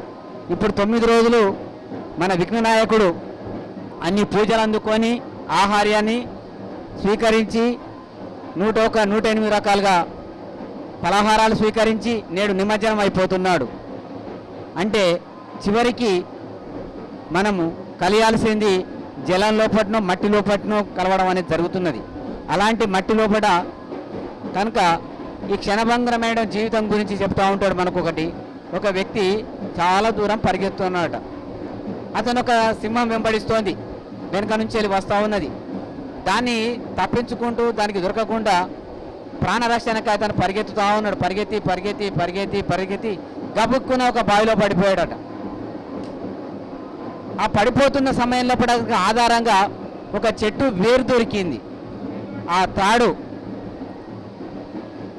ఆ బావి అడుగులో పెద్ద తాచుపాము కింద నుంచి వెళ్ళి రెడీగా ఉన్నది. పైన ఇతని తిందామని ఒక సింహం వచ్చింది. కింద పెద్ద నాగుపాము ఉన్నది. ఇతను బావి మధ్యలో ఒక మర్రి ఊడ పట్టుకొని అలాగే ఉన్నాడు. మనిషి జీవితాన్ని ఇక్కడ వర్ణించాడు. చెప్పండి చూడండి. మర్రి ఊడ పట్టుకున్నటువంటి ఆ వ్యక్తి ప్రాణభయంతో ఉన్నాడు. కింద కాలయముల్లా కాలసర్పం ఉన్నది, పైన యమధర్మరాజులుగా సింహం ఉన్నది. ఈ లోపల ఎలుకలు ఏం చేస్తున్నాయంటే ఆ మర్రి ఊడను కొరుకుతున్నాయి. అంటే అతని జీవితము సమాప్తమయ్యేందుకు అవకాశం ఉన్నది. ఆ సమయం లోపల అక్కడ ఉన్నటువంటి తేనె తిట్ట నుంచి వెళ్ళి అతని నోటిలో పడి తేనె పడుతున్నది. ఆ తేనెను అతను ఆస్వాదిస్తూ ఆనందంగా ఉంటున్నాడు. కానీ ఇక్కడ పక్కన్నటువంటి సింహాన్ని కానీ కిందున్నటువంటి పాముని కానీ ఆ తాడును కోరుకునేటువంటి ఎలుకలు కానీ అతను గుర్తొస్తలేదు. అతనికి అంతా కూడా ఆ తేనె చుక్కలే తన మధురాతి మధురంగా ఆయన గలుగుతున్నాయి. కనుక ఇవన్నీ రాలుతూ ఉంటే అదే జీవితం అనుకుంటున్నాడు. క్రింద పానగండంలో ఉన్నటువంటి పాము, గట్టు మీద సింహం, కొడికేస్తున్నటువంటి ఎలుక, ఇవన్నీ మర్చిపోతున్నాడు. ఆ తేనెని ఆస్వాదిస్తున్నాడు. అదే జీవితం అనుకుంటున్నాడు. అదే పూర్తి జీవితం, సంపూర్ణ జీవితం అదే అనుకుంటున్నాడు. కానీ ఇక్కడ సింహం అంటే నిత్యం మనల్ని నీడలా వెంటాడే మరణం. కనుక సింహ రూపంలో మనకు మరణ రూపాన్ని కలిగింపజేస్తున్నది ఆ సింహరాజ్యం. ఆ నోరు తెచ్చుకున్నటువంటి పాము ఎదురు చూసేటువంటి మన సమాధి. నీ విభూది ఎక్కడ దొరుకుతుందిరా నాన్న అంటే నిన్ను కాష్టంలో కాల్చేటువంటి సమాధి లాంటిది ఆ పాము. ఆ నలుపు తెలుపు ఎలుకలేమో నీ ఆయుష్, పగలు రాత్రి. నలుపు తెలుపు ఎలుకలనేటి కొరికేస్తున్నాయి అక్కడ నేను. కానీ నువ్వు ఆస్వాదించేది మాత్రం ఆ తేనెను ఆస్వాదించి అదే జీవితం అనుకుంటున్నావు. కనుక ఇన్ని రకాలుగా నీ మరణానికి ఉన్నాయి నాయనా. ఇది కాదు నీ జీవితం. నీ జీవితం అనేది అశాశ్వతమైన జీవితం. కనుక ఈ అశాశ్వత జీవితాన్ని ఇవన్నీ ఉన్నాయని పరోపకారం కోసం మనం ప్రయత్నం చేయాలి. ఇంతకుముందు కూడా మనం చెప్పడం జరిగింది. గజాసురుని యొక్క తలను తీసుకొచ్చేసి ఆ శివుడు ఆ వినాయకునికి అతికించడం వల్ల గజాసురుడు మిగిలిపోయాడు. అలాగే మనం కూడా పరోపకారార్థం మనం అన్ని కూడా ఆ శివుని యొక్క దానిలో ఉన్నటువంటి సూక్ష్మాన్ని గ్రహించి మనం కూడా అవయవద్వానం చేసి ప్రజలకు, మనకు, మన మిత్రులకు, తోటివారికి అందరికీ సహాయకారిగా ఉండాలి. ప్రతి పండుగలో ఉండేటువంటి విశిష్టతను మన జీవితానికి అన్వయించుకుంటూ ఉన్నప్పుడే ఆ పండుగ యొక్క ప్రాముఖ్యత సాధ్యమవుతుంది. లేకపోతే ఆ తాటకిలా మన జీవితం కూడా ఎప్పటికీ మూడు బారిపోతున్నది. ఎప్పుడు దుష్ట ఆలోచనలే కలుగుతూ ఉంటాయి. పక్కవాడు ఎప్పుడు పచ్చగా ఉంటే బగ్గుమంటున్నది, మంటలు రేగుతాయి.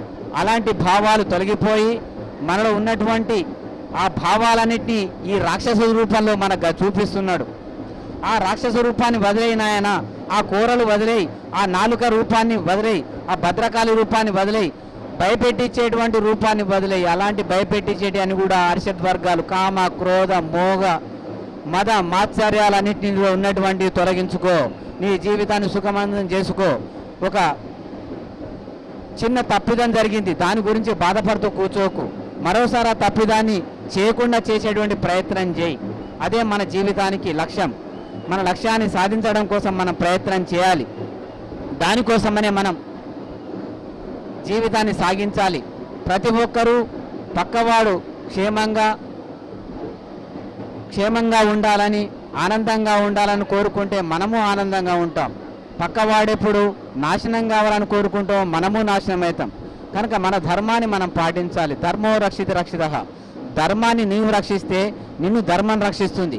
కనుక మన ధర్మాన్ని మనం పాటించాలి. మన ధర్మాన్ని మనం నిలబెట్టుకోవాలి. అప్పుడే మన జీవితం ధన్యమవుతుంది. దానికోసమనే మనం పాటుపడతాం. జీవితం క్షణికం. ఆ క్షణికమైన జీవితాని కోసం మనం ఉన్నటువంటి ఆ ఆనంద చుక్కలు, తేనె చుక్కలు లాంటి జీవితం లోపల మనం మన జీవితాన్ని అదే శాశ్వతం అనుకుంటున్నాం. కానీ శాశ్వతమైనది అది కాదు. సత్యమే శాశ్వతమైనది, సత్యమే నిత్యమైనది. ధర్మానికి 4 పాదాలు. ధర్మానికి 4 పాదాలు సత్యం, శౌచం, దయ, దానం. ఇవి ఉన్నప్పుడే మనం మనుషులమవుతాం.